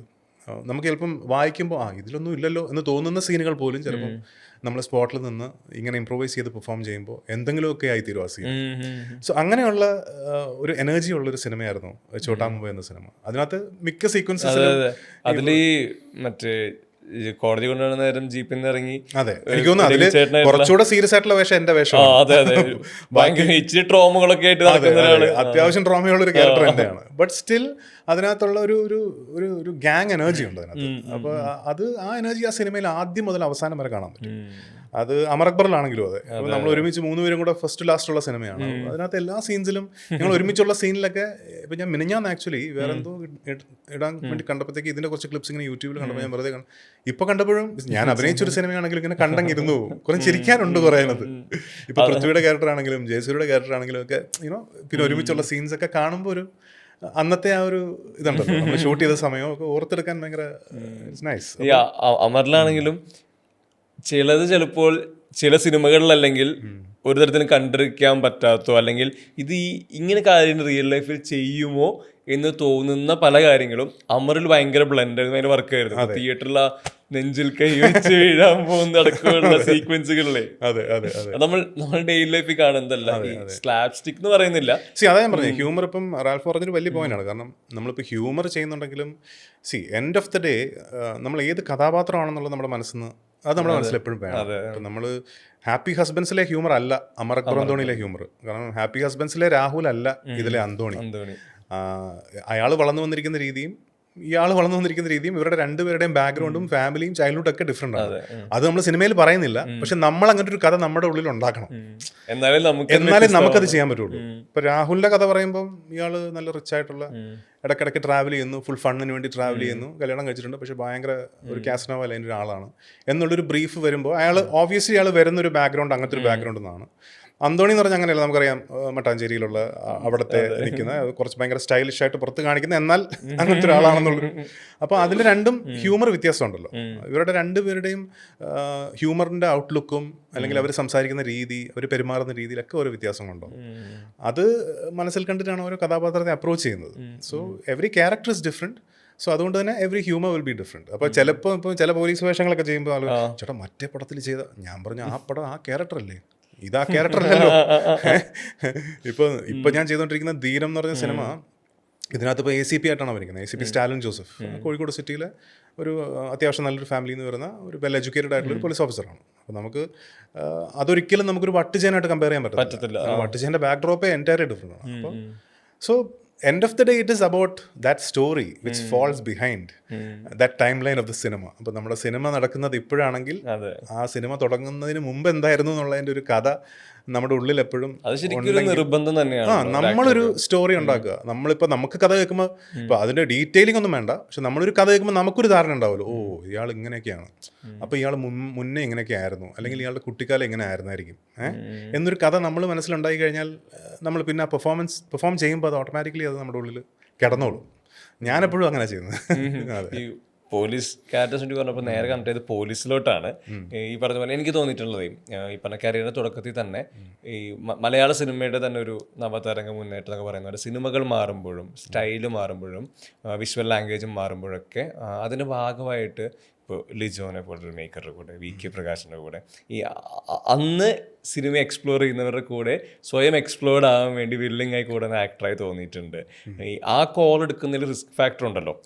തീർച്ചയായിട്ടും ഞാൻ പറഞ്ഞത് ഒരു പക്ഷേ ആ ഒരു മൂമെൻറ്റിൽ ഏറ്റവും കൂടുതൽ കൈ കൊടുത്തിട്ടുള്ള ഒരു ആളായിരിക്കും ഞാനെന്ന് വിശ്വസിക്കുന്ന ഒരാളാണ് ഞാൻ. കാരണം പക്ഷേ ആ സിനിമകളൊക്കെ കാലത്തിന് ഒരുപാട് മുൻപേ, ഇന്നിപ്പം ഓഡിയൻസ് കുറേ കൂടെ ബ്രോഡ് മൈൻഡിനാണ്. We have a wider spectrum of enjoying cinema. കാരണം ഇന്ന് OTT ഉണ്ട്, അത്രയും സിനിമകൾ ആൾക്കാർ കാണുന്നുണ്ട്. സോ ഇന്നിപ്പോൾ എങ്ങനെയാണ് സിനിമ എന്നുള്ളത് കുറേ കൂടെ audience they are very conscious about it. പക്ഷെ അന്ന് അങ്ങനെ ആയിരുന്നില്ല. നമുക്ക് ഇത്രയും എക്സ്പോഷർ ഇല്ല, ഇൻ്റർനെറ്റ് എക്സ്പോഷർ ഇല്ല, OTT എക്സ്പോഷർ ഇല്ല, അല്ലെങ്കിൽ outside Malayalam international cinema exposure ഇല്ല. അപ്പോൾ അങ്ങനെ ഒരു കാലഘട്ടമായിരുന്നല്ലോ 2000 ആ ഒരു സമയം എന്ന് പറയുന്നത്. അപ്പോൾ ആ ഒരു സമയത്ത് എന്തെങ്കിലും ഒരു ഡിഫറെൻ്റ് ആയിട്ട് അറ്റംപ്റ്റ് ചെയ്യണം, അല്ലെങ്കിൽ something different I should try എന്നുള്ള രീതിയിൽ ചിന്തിച്ചിട്ടാണ് ഇപ്പോൾ ഇങ്ങനെയുള്ള സിനിമകളുടെ ഭാഗമാവാൻ തീരുമാനിച്ചത്. ഇപ്പോൾ നായകൻ, ലിജോ പെല്ലിശ്ശേരിയുടെ നായകൻ എന്ന് പറഞ്ഞ സിനിമ ഇന്നിപ്പോൾ ആൾക്കാർ അതിനെക്കുറിച്ച് സംസാരിക്കുന്നുണ്ട്. അല്ലെങ്കിൽ സിറ്റി ഓഫ് ഗോഡിനെ കുറിച്ച് ഇന്നിപ്പം പലരും സംസാരിക്കുന്നുണ്ട്. ഇപ്പോൾ അതിലെ സ്വർണ്ണവീൽ എന്ന് പറഞ്ഞ കഥാപാത്രത്തെക്കുറിച്ച് സംസാരിക്കുന്നു. പക്ഷേ അന്ന് cinema was tuned on to something else altogether. ഒരു ടിപ്പിക്കൽ എൻ്റർടൈനേഴ്സ് അല്ലെങ്കിൽ ഹ്യൂമറസ് എൻ്റർടൈനേഴ്സ് അതിലായിരുന്നു. അതിലോട്ട് സീസൺഡ് ആയിട്ട് ഓഡിയൻസ് നിന്നിരുന്ന സമയത്തായിരുന്നു. അതെ എക്സാക്ട്ലി. സോ അതൊരു ഡിഫറെൻറ്റ് റൂട്ട് ഒന്ന് ട്രൈ ചെയ്യണം എന്ന് വിചാരിച്ച് ചെയ്ത സിനിമകൾ ഒരുപാടുണ്ട് ആ കാലഘട്ടത്തിൽ. അടുത്ത കോള് അവരൊക്കെ ഇന്ന് ഇപ്പോൾ ലിജോയുടെ കാര്യം പറയുകയാണെങ്കിലും അന്ന് ഇപ്പോൾ അരുൺകുമാർ അരവിന്ദ് ഇപ്പം നമ്മൾ 2 സിനിമ ചെയ്തു. നമ്മൾ ഈ അടുത്ത കാലത്ത് ചെയ്തു, ലെഫ്റ്റും ചെയ്തു. അപ്പം അങ്ങനെയുള്ള ഒരുപാട് ഡയറക്ടേഴ്സിനോടൊപ്പം അവരുടെ ആദ്യ കാലത്തുള്ള സിനിമകളിൽ വർക്ക് ചെയ്യാൻ എനിക്ക് സാധിച്ചിട്ടുണ്ട്. ഞാൻ അതൊക്കെ നല്ല സിനിമകളാണെന്ന് ഇന്ന് ഇപ്പോൾ പ്രേക്ഷകർ കണ്ട്, അന്ന് കമേഴ്ഷ്യലി സക്സസ്ഫുൾ ആവാത്ത സിനിമകൾ പോലും ഇന്ന് നല്ല സിനിമകളാണെന്ന് വാഴ്ത്തപ്പെടുന്ന സിനിമകളുണ്ട്. ഡബിൾ ബാരലിനുള്ള ഭയങ്കര കൾട്ട് ഓഡിയൻസ് തന്നെ. അതെ ഇപ്പം so that's A good thing. നമുക്ക് പറ്റുന്നൊരു സമയത്തല്ല നമുക്കത് അറ്റംപ്റ്റ് ചെയ്യാൻ പറ്റത്തുള്ളൂ. സോ ആ സമയത്ത് ഒരു new lot of film makers വന്നപ്പോൾ, അല്ലെങ്കിൽ റൈറ്റേഴ്സ് വന്നപ്പോൾ അവരോടൊപ്പം കൊളാബറേറ്റ് ചെയ്ത് സിനിമ ചെയ്യാനൊരു ശ്രമം ഞാൻ ഡെഫിനറ്റ്ലി നടത്തിയിട്ടുണ്ട് ആ സമയത്ത്. So I am proud of it. കാരണം അവരൊക്കെ ഇന്ന് വളരെ എസ്റ്റാബ്ലിഷ്ഡ് ആയിട്ടുള്ള, ഇന്ന് ഒരുപാട് അക്സെപ്റ്റൻസ് ഉള്ള ഫിലിം മേക്കേഴ്സും റൈറ്റേഴ്സും ഒക്കെയാണ്. സോ അവരൊക്കെ അവരോട് അന്ന് വർക്ക് ചെയ്തു, ഇപ്പോഴും ഞാൻ വർക്ക് ചെയ്തുകൊണ്ടിരിക്കുകയാണ്. ഭാഗ്യമായിട്ട് ഞാൻ കാണുന്നു. അതിൽ എനിക്ക് സിറ്റി ഓഫ് ഗോഡ് സ്പെസിഫിക്കലി പറയണമെന്ന് തോന്നുന്നു. എൻ്റെ one of the favourite characters ആണ് കേട്ടോ. എൻ്റെ അടുത്ത് ഇപ്പോൾ ലിസ്റ്റ് ഓഫ് ഫേവറേറ്റ് ക്യാരക്ടേഴ്സ് ചോദിച്ചാൽ ഞാൻ എപ്പോഴും വട്ടജയൻ പറയും, അതിലെ സ്വർണ്ണവേൽ പറയും, പിന്നെ ആമയൻ, നായകൻ, ഇതൊക്കെ എൻ്റെ ഫേവറേറ്റ് സിനിമകളും കഥാപാത്രങ്ങളുമാണ്. കാരണം അത്രയും ഹാർഡ് വർക്കും അത്രയും എഫേർട്ട് വിട്ട് ചെയ്ത കഥാപാത്രങ്ങളാണ്. എനിക്ക് തോന്നുന്നു സ്വർണ്ണവേലിനെ പോലെ ഒരാളെ ചിലപ്പോൾ ഡെയിലി ലൈഫിൽ എൻകൗണ്ടറിൽ വന്നിട്ടില്ലായിരിക്കും. നമ്മൾ കണ്ട സിനിമകളിലോ കേട്ട കഥകളിലുള്ള ഏതൊരു ക്യാരക്ടറാണ് അയാളോട് അഡാപ്റ്റ് ആവാന്നുള്ളത്. എനിക്കൊന്ന് സ്വർണ്ണവേലിൽ ഭയങ്കര സ്വാഭാവികത ഉണ്ടായിരുന്നു. അതിൽ പെർഫോമൻസിനും ആ ഈസിനെസ് ഭയങ്കര രസമായിരുന്നു കണ്ടുകൊണ്ട്. അതങ്ങനെയാണ് ഒരു ഈസി ഗോ ലക്കി. ഇവിടുത്തെ നമുക്ക് വാത്തുരുത്തി കോളനിയിൽ താമസിക്കുന്ന അവിടുത്തെ ഒരു തമിഴ് പോപ്പുലേഷനിലുള്ള അവിടുന്ന് മൈഗ്രേറ്റ് ചെയ്ത് വന്ന ഒരാളായിട്ടാണല്ലോ. അപ്പോൾ അത് അവിടെ ഞാൻ ഷൂട്ടിംഗ് തുടങ്ങുന്നതിന് മുമ്പ് അവിടെ പോകുമായിരുന്നു, അവിടെ ഇരിക്കുമായിരുന്നു, അവിടുത്തെ സ്ഥലവും കാര്യങ്ങളും ഒക്കെ കണ്ട് അവിടുത്തെ ആൾക്കാരോടൊക്കെ സംസാരിക്കുമായിരുന്നു. അങ്ങനെയൊക്കെ നമുക്ക് പ്രിപ്പയർ ചെയ്യാൻ പറ്റും. പിന്നെ നമ്മൾ ഈ റാൽഫ് പറഞ്ഞ പോലെ നമ്മൾ സിനിമകൾ കണ്ടിട്ടുണ്ടല്ലോ, ഇങ്ങനെയുള്ള സെറ്റിൽമെൻറ്റ്സിൽ താമസിക്കുന്നവർ, അല്ലെങ്കിൽ അവർ പെരുമാറുന്ന രീതി, അവരെക്കുറിച്ച് നമ്മൾ സിനിമകളും അതുപോലെ ഡോക്യുമെന്ററീസോ അല്ലെങ്കിൽ ഷോർട്ട് ഫിലിംസോ എന്തെങ്കിലുമൊക്കെ കണ്ടിട്ടുണ്ടാവല്ലോ. ആ റെഫറൻസ് വെച്ചിട്ടാണ് നമ്മൾ എനിക്ക് തോന്നുന്നു ടെലിവിഷൻ ചാനലിൽ കാണുന്ന ന്യൂസ് ബൈറ്റിൽ പോലും നമ്മുടെ വിഷ്വൽ മെമ്മറിയിൽ ആഡ് ആണല്ലോ. പിന്നെ ഒരു വലിയ കാര്യം എന്ന് പറഞ്ഞാൽ നമ്മൾ എത്ര പ്രിപ്പയർ ചെയ്താലും ഉണ്ടല്ലോ, there is that moment between action and cut. That has to be spontaneous. നമ്മൾ നമ്മുടെ പ്രിപ്പറേഷനും കൊണ്ട് ക്യാമറയുടെ മുമ്പിൽ പോയി നിന്ന് കഴിഞ്ഞാൽ, അതിങ്ങനെ ആലോചിച്ച് ക്യാമറയുടെ മുമ്പിൽ അഭിനയിക്കാൻ നിന്ന് കഴിഞ്ഞാൽ ആ പ്രിപ്പറേഷൻ നമ്മുടെ പെർഫോമൻസിൽ കാണാൻ പറ്റും. ഇപ്പം ഞാൻ എപ്പോഴും പ്രിപ്പയർ ചെയ്യുന്നത് ബിഫോർ യു പ്രിപ്പയർ ചെയ്യണം. നമ്മൾ പോയി നിന്ന് പെർഫോം ചെയ്തതിന് മുമ്പ് പ്രിപ്പയർ ചെയ്തിട്ട് നമ്മൾ സ്പോട്ടിൽ പോയി നിന്ന് കഴിഞ്ഞാൽ ഒരു ആക്ഷൻ കട്ടിനിടയ്ക്ക് എന്ന് പറഞ്ഞാൽ നമ്മുടെ preparation should be in the back of your head. ആ സമയത്ത് നമ്മൾ സ്പോണ്ടേനിയസ് ആയിട്ട് ചെയ്യുക, മറ്റേ നമ്മുടെ ഉള്ളിലുണ്ടാവും. എങ്കിലേ അത് നാച്ചുറൽ ആവുള്ളൂ, എങ്കിലേ അത് സ്പോണ്ടേനിയസ് ആവുള്ളൂ. സോ ഞാനെപ്പോഴും I do all my preparations before I go to the sets. അല്ലെങ്കിൽ സിനിമ തുടങ്ങുന്നതിന് ചിലപ്പോൾ ഒരു 15 ദിവസം മുന്നേ എൻ്റെ ഈ നേരത്തെ ഞാൻ പറഞ്ഞില്ലേ കമ്മ്യൂണിക്കേഷൻ, ഇടയ്ക്കിടയ്ക്ക് വിളിക്കും, ഡയറക്ടർ ഇടയ്ക്കിടയ്ക്ക് വിളിക്കും, രാത്രി റൈറ്ററെ വിളിച്ചുണർത്തും, സംസാരിക്കും. അപ്പോൾ ഇങ്ങനെയുള്ള കാര്യങ്ങൾ എല്ലാ സിനിമകൾക്കും ഞാൻ ചെയ്യാറുണ്ട്. ഇപ്പം ഞാൻ ഏറ്റവും പുതിയ ധീരം എന്ന് പറഞ്ഞ സിനിമയ്ക്ക് വരെ ഞാൻ ഡയറക്ടറായിട്ട് എല്ലാ ദിവസവും സംസാരിക്കുകയും, ഇപ്പോൾ ഷൂട്ടിംഗ് നടക്കുന്ന സമയത്ത് തന്നെ ലൊക്കേഷൻ വന്നു കഴിഞ്ഞാൽ നാളത്തെ സീൻ എന്താണെന്ന് അറിയാമെങ്കിലും വിളിച്ചിരുത്തി ഞാൻ ഒന്നുകൂടെ ഡിസ്കസ് ചെയ്ത് അത് ഒന്നുകൂടെ എങ്ങനെ ചെയ്യാൻ പറ്റും എന്നുള്ളത് അത് ഞാൻ എല്ലാ സിനിമകൾക്കും ചെയ്യാറുണ്ട്. പിന്നെ some films work, some don't. So അത് നമ്മുടെ കയ്യിലല്ല. നമ്മളൊരു ഈക്വൽ എഫേർട്ട് ഇട്ട് എല്ലാ സിനിമകളും ചെയ്യുക എന്നുള്ളതാണ്. So that I have been doing since then.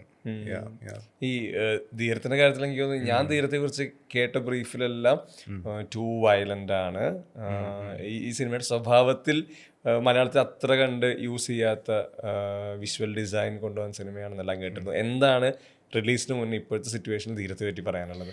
ധീരം ഈ പറഞ്ഞ ഒരു സീരിയൽ മർഡർ മിസ്റ്ററിയാണ്. ആ ജോണറിൽ പെടുത്താവുന്ന ഒരു സിനിമയാണ് ധീരം എന്ന് പറഞ്ഞ സിനിമ. പിന്നെ നമുക്കറിയാമല്ലോ ആ ജോണറിൽ കഴിഞ്ഞൊരു 15-20 വർഷത്തിൽ ഒരുപാട് സിനിമകൾ മലയാളത്തിൽ വന്നിട്ടുണ്ട്. അപ്പോൾ ഈ സിനിമയ്ക്ക് അതിൻ്റെ ഒരു സ്ഥിരം നമ്മൾ കണ്ടുവരുന്ന സീരിയൽ മർഡർ മിസ്റ്ററീസിൻ്റെ ഒരു ടെംപ്ലേറ്റ് ഈ സിനിമയ്ക്കുണ്ട്, ഒരു പാറ്റേൺ ഇതിനുണ്ട്, ഇല്ലയെന്ന് ഞാൻ പറയുന്നില്ല. പക്ഷേ ഇത് വ്യത്യസ്തമാവുന്ന എവിടെയാണെന്ന് ചോദിച്ചു കഴിഞ്ഞാൽ 2 കാര്യങ്ങളാണ്. ഒന്ന് വന്നിട്ട് ഇതിൻ്റെ ഒരു പ്രസൻറ്റേഷൻ രീതി. ഇപ്പോൾ ഇതിനകത്ത് കൊലപാതകങ്ങൾ നടക്കുന്നു, ഇതിൻ്റെ പാരലലി നടക്കുന്നൊരു ഇൻവെസ്റ്റിഗേഷൻ പ്രൊസീജിയറുണ്ട്. ഈ ഇൻവെസ്റ്റിഗേഷൻ പ്രൊസീജിയറൊക്കെ ഡീൽ ചെയ്തിരിക്കുന്നത് അല്ലെങ്കിൽ വിഷ്വലൈസ് ചെയ്തിരിക്കുന്നത് വളരെ ഡിഫറെൻ്റ് ആയിട്ടാണ്. ഒരു പുതിയൊരു വിഷ്വൽ പാറ്റേൺ അതിൽ കൊണ്ടുവരാൻ ശ്രമിച്ചിട്ടുണ്ട്. നമ്മൾ ഇതുവരെ കണ്ടിട്ടുള്ള ടൈപ്പ് ഒരു പ്രസൻറ്റേഷൻ അല്ല. അത് സിനിമ കാണുമ്പോൾ മനസ്സിലാവും. അത് visually how different can it be made എന്ന് ചിന്തിച്ച് അതിൻ്റെ സ്റ്റോറി ബോർഡും കാര്യങ്ങളും ഉണ്ടാക്കി അങ്ങനെയാണ് ചെയ്തേക്കുന്നത്. സോ അതെനിക്ക് ഭയങ്കര ഇൻട്രസ്റ്റിംഗ് ആയിട്ട് തോന്നി. പ്ലസ് ഇങ്ങനെയുള്ള എല്ലാ സിനിമകളെയും വ്യത്യസ്തമാക്കുന്നത് ഇതിൻ്റെ മിസ്റ്ററി ചുരുളഴിയുമ്പോൾ ഒരു ബാക്ക് സ്റ്റോറിയാണ്. അപ്പോൾ ആ ബാക്ക് സ്റ്റോറി എന്ന് പറയുന്നത് നമ്മുടെ മലയാളി പ്രേക്ഷകർക്ക് അധികം പരിചിതമല്ലാത്ത ചില മേഖലകളിലൂടെ സഞ്ചരിക്കുന്ന ഒരു ബാക്ക് സ്റ്റോറി ഈ സിനിമയ്ക്കുണ്ട്. അത് ഭയങ്കര ഇൻട്രസ്റ്റിംഗ് ആയിട്ട് എനിക്ക് തോന്നി. അത് വെറും ഒരു സ്റ്റോറിയല്ല, അത് മൾട്ടി ലെയേർഡാണ്. ആ കഥയിൽ ഒരുപാട് കഥാപാത്രങ്ങളുണ്ട്. ഒരു ഡീപ്ലി ലെയേർഡാണ് ആ ഒരു കഥ എന്ന് പറയുന്നത്. അതെനിക്ക് ഭയങ്കര ഒരു ഹുക്കായിട്ട് തോന്നി ആ ഒരു സാധനം. എവിടെയോ പിന്നെ തന്നെയല്ല ഇതിനകത്തൊരു പല സോഷ്യൽ ഇഷ്യൂസിനെ കുറിച്ച്, അല്ലെങ്കിൽ പ്രത്യേകിച്ച് നമ്മുടെ യുവാക്കളുടെ ഇടയിലൊക്കെ നമ്മൾ ഇപ്പോൾ പത്രങ്ങളിൽ വായിക്കുന്ന സോഷ്യൽ അല്ലെങ്കിൽ ക്രൈം റിലേറ്റഡ് ഇഷ്യൂസിനെ കുറിച്ചൊക്കെ അതിനോടൊക്കെ ഒരു വിരൽ ചൂണ്ടുന്ന സിനിമ കൂടിയാണ് ധീരം എന്ന സിനിമ. അപ്പോൾ അതൊക്കെ വെച്ച് നോക്കിയപ്പോൾ എനിക്ക് I feel something different, something new in this. So ആ രീതിയിൽ it will definitely offer something new അല്ലെങ്കിൽ something different to the audience എന്നാണ് ഞാൻ കണക്കാക്കുന്നത്. പിന്നെ നമുക്കിപ്പോൾ വയലൻസിൻ്റെയും ഇതിൻ്റെയും കാര്യങ്ങൾ പറയുമ്പോൾ ഇപ്പോൾ നമ്മൾ പലപ്പോഴും നമ്മൾ പത്രങ്ങളിലും അല്ലെങ്കിൽ ഓൺലൈനിലും വായിക്കുന്ന ന്യൂസ് തന്നെ ഭയങ്കര വയലൻ്റ് ആണ്. അങ്ങനെയുള്ള പല കാര്യങ്ങളും നമ്മുടെ ചുറ്റിനും നടക്കുന്നുണ്ട്. അപ്പോൾ അത് എങ്ങനെ വിഷ്വലൈസ് ചെയ്യണം എന്നുള്ളത് ഡയറക്ടറിൻ്റെ ഒരിതാണ്. അപ്പോൾ വയലൻസ് ഉണ്ടോ എന്ന് ചോദിച്ചാൽ ഉണ്ട്, ഇല്ലയെന്ന് ഞാൻ പറയാൻ പറ്റത്തില്ല. But at the same time it is as true to its script as much as possible. അത് എത്ര നന്നായിട്ട് ഷൂട്ട് ചെയ്യാൻ പറ്റുമോ അത് ആ രീതിയിലാണ് ഷൂട്ട് ചെയ്ത് വെച്ചിരിക്കുന്നത്. ആൻഡ് ഈ പറഞ്ഞതുപോലെ ഒരു ഭയങ്കര പാഷനറ്റ് ആയിട്ടുള്ള അല്ലെങ്കിൽ നല്ല സിനിമ ചെയ്യണം എന്ന് ആഗ്രഹിച്ച് വന്നിട്ടുള്ള ഒരുപാട് ചെറുപ്പക്കാർ ഒരുമിച്ച് വന്നിട്ടുള്ളൊരു സിനിമയാണ് ധീരം. അപ്പോൾ ഡയറക്ടറാണെങ്കിലും പുതിയ ആളാണ്, ക്യാമറാമാൻ പുതിയ ആളാണ്, പിന്നെ ഈ പറഞ്ഞ യങ്സ്റ്റേഴ്സിൻ്റെ കൂട്ടത്തിൽ ഒരുപാട് പുതിയ ആക്ടേഴ്സ് ഉണ്ട് കേട്ടോ. ഓഡിഷൻ വഴി സെലക്ട് ചെയ്തിട്ടുള്ള ഒരുപാട് പുതിയ ആക്ടേഴ്സ് ഉണ്ട്. അപ്പോൾ അവർക്കും ഒരു ആദ്യത്തെ ഒരു വലിയ ഓപ്പർച്യൂണിറ്റിയാണ് ഈ സിനിമ. പ്ലസ് ഒരു പ്ലസ് പോയിന്റ്, ഒരു ഡിഫറൻസ് പറയേണ്ടത് ഇതിനകത്തെ ഒരുപാട് മെയിൻ ക്യാരക്ടേഴ്സ് കൈകാര്യം ചെയ്തിരിക്കുന്നത് ഫീമെയിൽ ആക്ടേഴ്സാണ്. കാരണം ഇത് മോർ ഓഫ് അവരുടെ ഒരു സ്റ്റോറിയാണ് ആക്ച്വലി. സോ ഒരുപാട് ക്യാരക്ടേഴ്സ് ഉണ്ട്. ഞാൻ പറഞ്ഞ 1-2 അല്ല, 5, 6, 7 ഫീമെയിൽ ക്യാരക്ടേഴ്സ് ഉണ്ട്. അതും വെറുതെ വന്നു പോകുന്ന കഥാപാത്രങ്ങളല്ല. അവരൊക്കെ വളരെ ഇമ്പോർട്ടൻ്റ് ആയിട്ട് ഓരോ ക്യാരക്ടേഴ്സിനും അവരവരുടേതായ ഐഡൻറ്റിറ്റി ഉള്ള കഥാപാത്രങ്ങളാണ്. സോ അങ്ങനെ ഒരു വലിയ ഒരു ഫീമെയിൽ ആക്ടേഴ്സിൻ്റെ ഒരു താരനിര ഈ സിനിമയിലുണ്ട്. അത് റെബായ ഉണ്ട്, ദിവ്യ ഉണ്ട്, പിന്നെ അവന്തിക്ക, അങ്ങനെ കുറേ ആക്ടേഴ്സ് ഉണ്ട്. പ്ലസ് നമുക്ക് പേരെടുത്ത് പറയാൻ പറ്റാത്ത ചിലരുമുണ്ട്, ബിക്കോസ് അത് കുറച്ച് മിസ്റ്ററിയുടെ ഭാഗമായിട്ട് സിനിമയിൽ വരുന്ന കുറച്ച് ആൾക്കാരും. ആൻഡ് പിന്നെ കൂടാതെ എൻ്റെ കോ ആക്ടേഴ്സ്, അതായത് ഇപ്പം രഞ്ജിയേട്ടനുണ്ട്, നിഷാന്ത് സാഗർ സൂര്യ പണിക്ക് ശേഷം ചെയ്യുന്നു. അപ്പം അങ്ങനെ ഒരു നല്ലൊരു സ്റ്റാർ കാസ്റ്റ് ഉള്ള ഇതുവരെ നമ്മൾ കണ്ടിട്ടില്ലാത്ത ഒരു പുതിയൊരു സാധനം. കണ്ടിട്ടില്ലാത്തതെന്ന് ഞാൻ പറയുന്നില്ല, ഞാൻ നേരത്തെ പറഞ്ഞല്ലോ നമ്മൾ കണ്ടിട്ടുള്ളൊരു ടെംപ്ലേറ്റിലുള്ളൊരു സിനിമയാണ്. പക്ഷേ there are some new things in this cinema, അല്ലെങ്കിൽ something new we are offering the audience. So അത് ആ രീതിയിൽ തന്നെ വരട്ടെ, പ്രേക്ഷകർ അത് കണ്ട് ഇഷ്ടപ്പെടട്ടെ എന്ന് ആഗ്രഹിക്കുന്നു, പ്രാർത്ഥിക്കുന്നു. ധീരത്തെ പറ്റി പറഞ്ഞപ്പോൾ എൻ്റെ വിഷ്വൽ മെമ്മറി കണക്ട് ചെയ്ത് ഏഞ്ചൽസിലോട്ടായിരുന്നു. ഈ പറഞ്ഞ അന്ന് ആ സിനിമയുടെ നറേറ്റീവിലും ഈ ഒരു പുതിയ സ്റ്റൈൽ അഡാപ്റ്റ് ചെയ്യാൻ ശ്രമങ്ങളുണ്ടായിരുന്നു. ആ ക്യാരക്ടറിലുണ്ടായിരുന്നു. എനിക്ക് തോന്നുന്നു ആ ക്യാരക്ടറിലാണ് എൻ്റെ ഒരു സിനിമ തന്നെ നിൽക്കുന്നത്. ഈ പറഞ്ഞ ക്ലൈമാക്സ് വരെ നമ്മൾ ഇയാളെ ഫോളോ ചെയ്യുന്നുണ്ട്. അതിലും ഈ പറഞ്ഞ എക്സ്പെരിമെന്റ്, അന്ന് കൊടുത്ത കൈ. അതെ അതെ അത് അതെ ജീൻ എൻ്റെ കസിനാണ് ആക്ച്വലി. ജീനാണ് അത് ഡയറക്റ്റ് ചെയ്തിരിക്കുന്നത്. ജേക്സ് ബിജോയുടെ ഫസ്റ്റ് ഫിലിമാണ് ഏഞ്ചൽസ്. ജേക്സിന്റെ ഇതേ കസാലിലിരുന്ന് ഭയങ്കര രസമായിട്ട് ഞാനൊരു പാട്ട് പാടിയിട്ടുണ്ട് ജേക്സിന് വേണ്ടി. അപ്പം അങ്ങനെ അതാ ഞാൻ പറഞ്ഞ ഇന്നിപ്പോൾ വളരെ പോപ്പുലറായി നിൽക്കുന്ന ഒരുപാട് ടെക്നീഷ്യൻസിൻ്റെ കൂടെ അവരുടെ തുടക്കകാലങ്ങളിൽ വർക്ക് ചെയ്യാനുള്ളൊരു ഒരു ഭാഗ്യം എനിക്ക് കിട്ടിയിട്ടുണ്ട്. So I consider myself lucky to have been part of those films. ഈ നേരത്തെ പറഞ്ഞല്ലോ, നമ്മൾ എടുക്കുന്ന എഫേർട്ട് എങ്ങനെയാണെങ്കിലും സിനിമയുടെ സക്സസ് നമ്മളല്ല ഡിസൈഡ് ചെയ്യുന്നത്. വർക്കാവാം വർക്കാവാതിരിക്കാം. ഈ പറഞ്ഞ ജയപരാജയങ്ങൾ എന്നുള്ളത് ഒരു സിനിമ കരിയർ മുന്നോട്ട് പോകുന്ന സമയത്തേക്ക് വളരെ ക്രൂഷ്യലാണല്ലോ. എപ്പോഴെങ്കിലും ഇത് എഫക്റ്റ് ചെയ്തിട്ടുണ്ടോ? അതായത് ഈ പറഞ്ഞ പോലെ ഏതെങ്കിലും പോയിന്റിൽ ഈ നമ്മൾ തന്നെ എടുത്ത ഡിസിഷൻസിൽ റിഗ്രറ്റ് വരുന്നതോ അല്ലെങ്കിൽ റീഡിസൈൻ ചെയ്യണമെന്നോ അങ്ങനെ അത്തരത്തിൽ എഫക്റ്റ് ഉണ്ടായിട്ടുണ്ടോ? അത് ഞാൻ പറഞ്ഞില്ലേ, ഒരു സിനിമ എന്ന് പറയുന്നത് ഇപ്പം നമ്മൾ നമ്മുടെ ജോലി നന്നായിട്ട് ചെയ്യുന്നതുകൊണ്ട് മാത്രം ഒരു സിനിമ നന്നാവണമെന്നില്ല. ഒരുപാട് ഫാക്ടേഴ്സ് ഉണ്ട്. ഇപ്പം നമ്മളൊരു സിനിമ ചെയ്യുന്നു, ബാക്കി അതിൽ വർക്ക് ചെയ്യുന്ന ബാക്കി എല്ലാ ടെക്നീഷ്യൻസും ഒരുപോലെ അതിനെ കോംപ്ലിമെൻറ്റ് ചെയ്യുന്നു, അല്ലെങ്കിൽ ആക്ടേഴ്സ് ഒരുപോലെ കോംപ്ലിമെൻറ്റ് ചെയ്യുന്നു. ആ സിനിമ തിയേറ്ററിലെത്തുമ്പോൾ നല്ല രീതിയിൽ മാർക്കറ്റിങ്ങും പബ്ലിസിറ്റിയും നടക്കുന്നു, അത് പ്രേക്ഷകരുടെ ഇടയിലേക്ക് എത്തുന്നു. പിന്നെ റിലീസ് ചെയ്യുമ്പോൾ നമ്മൾ ഉദ്ദേശിക്കുന്ന നമ്പർ ഓഫ് തിയേറ്റേഴ്സിൽ റിലീസ് ചെയ്യാൻ പറ്റുന്നു. അപ്പോൾ അങ്ങനെ ഒരുപാട് ഫാക്ടേഴ്സ് ഇന്ന് ഇൻവോൾവ് ആണ് ഒരു സിനിമ കമേഴ്ഷ്യലി സക്സസ്ഫുൾ ആവണമെങ്കിൽ.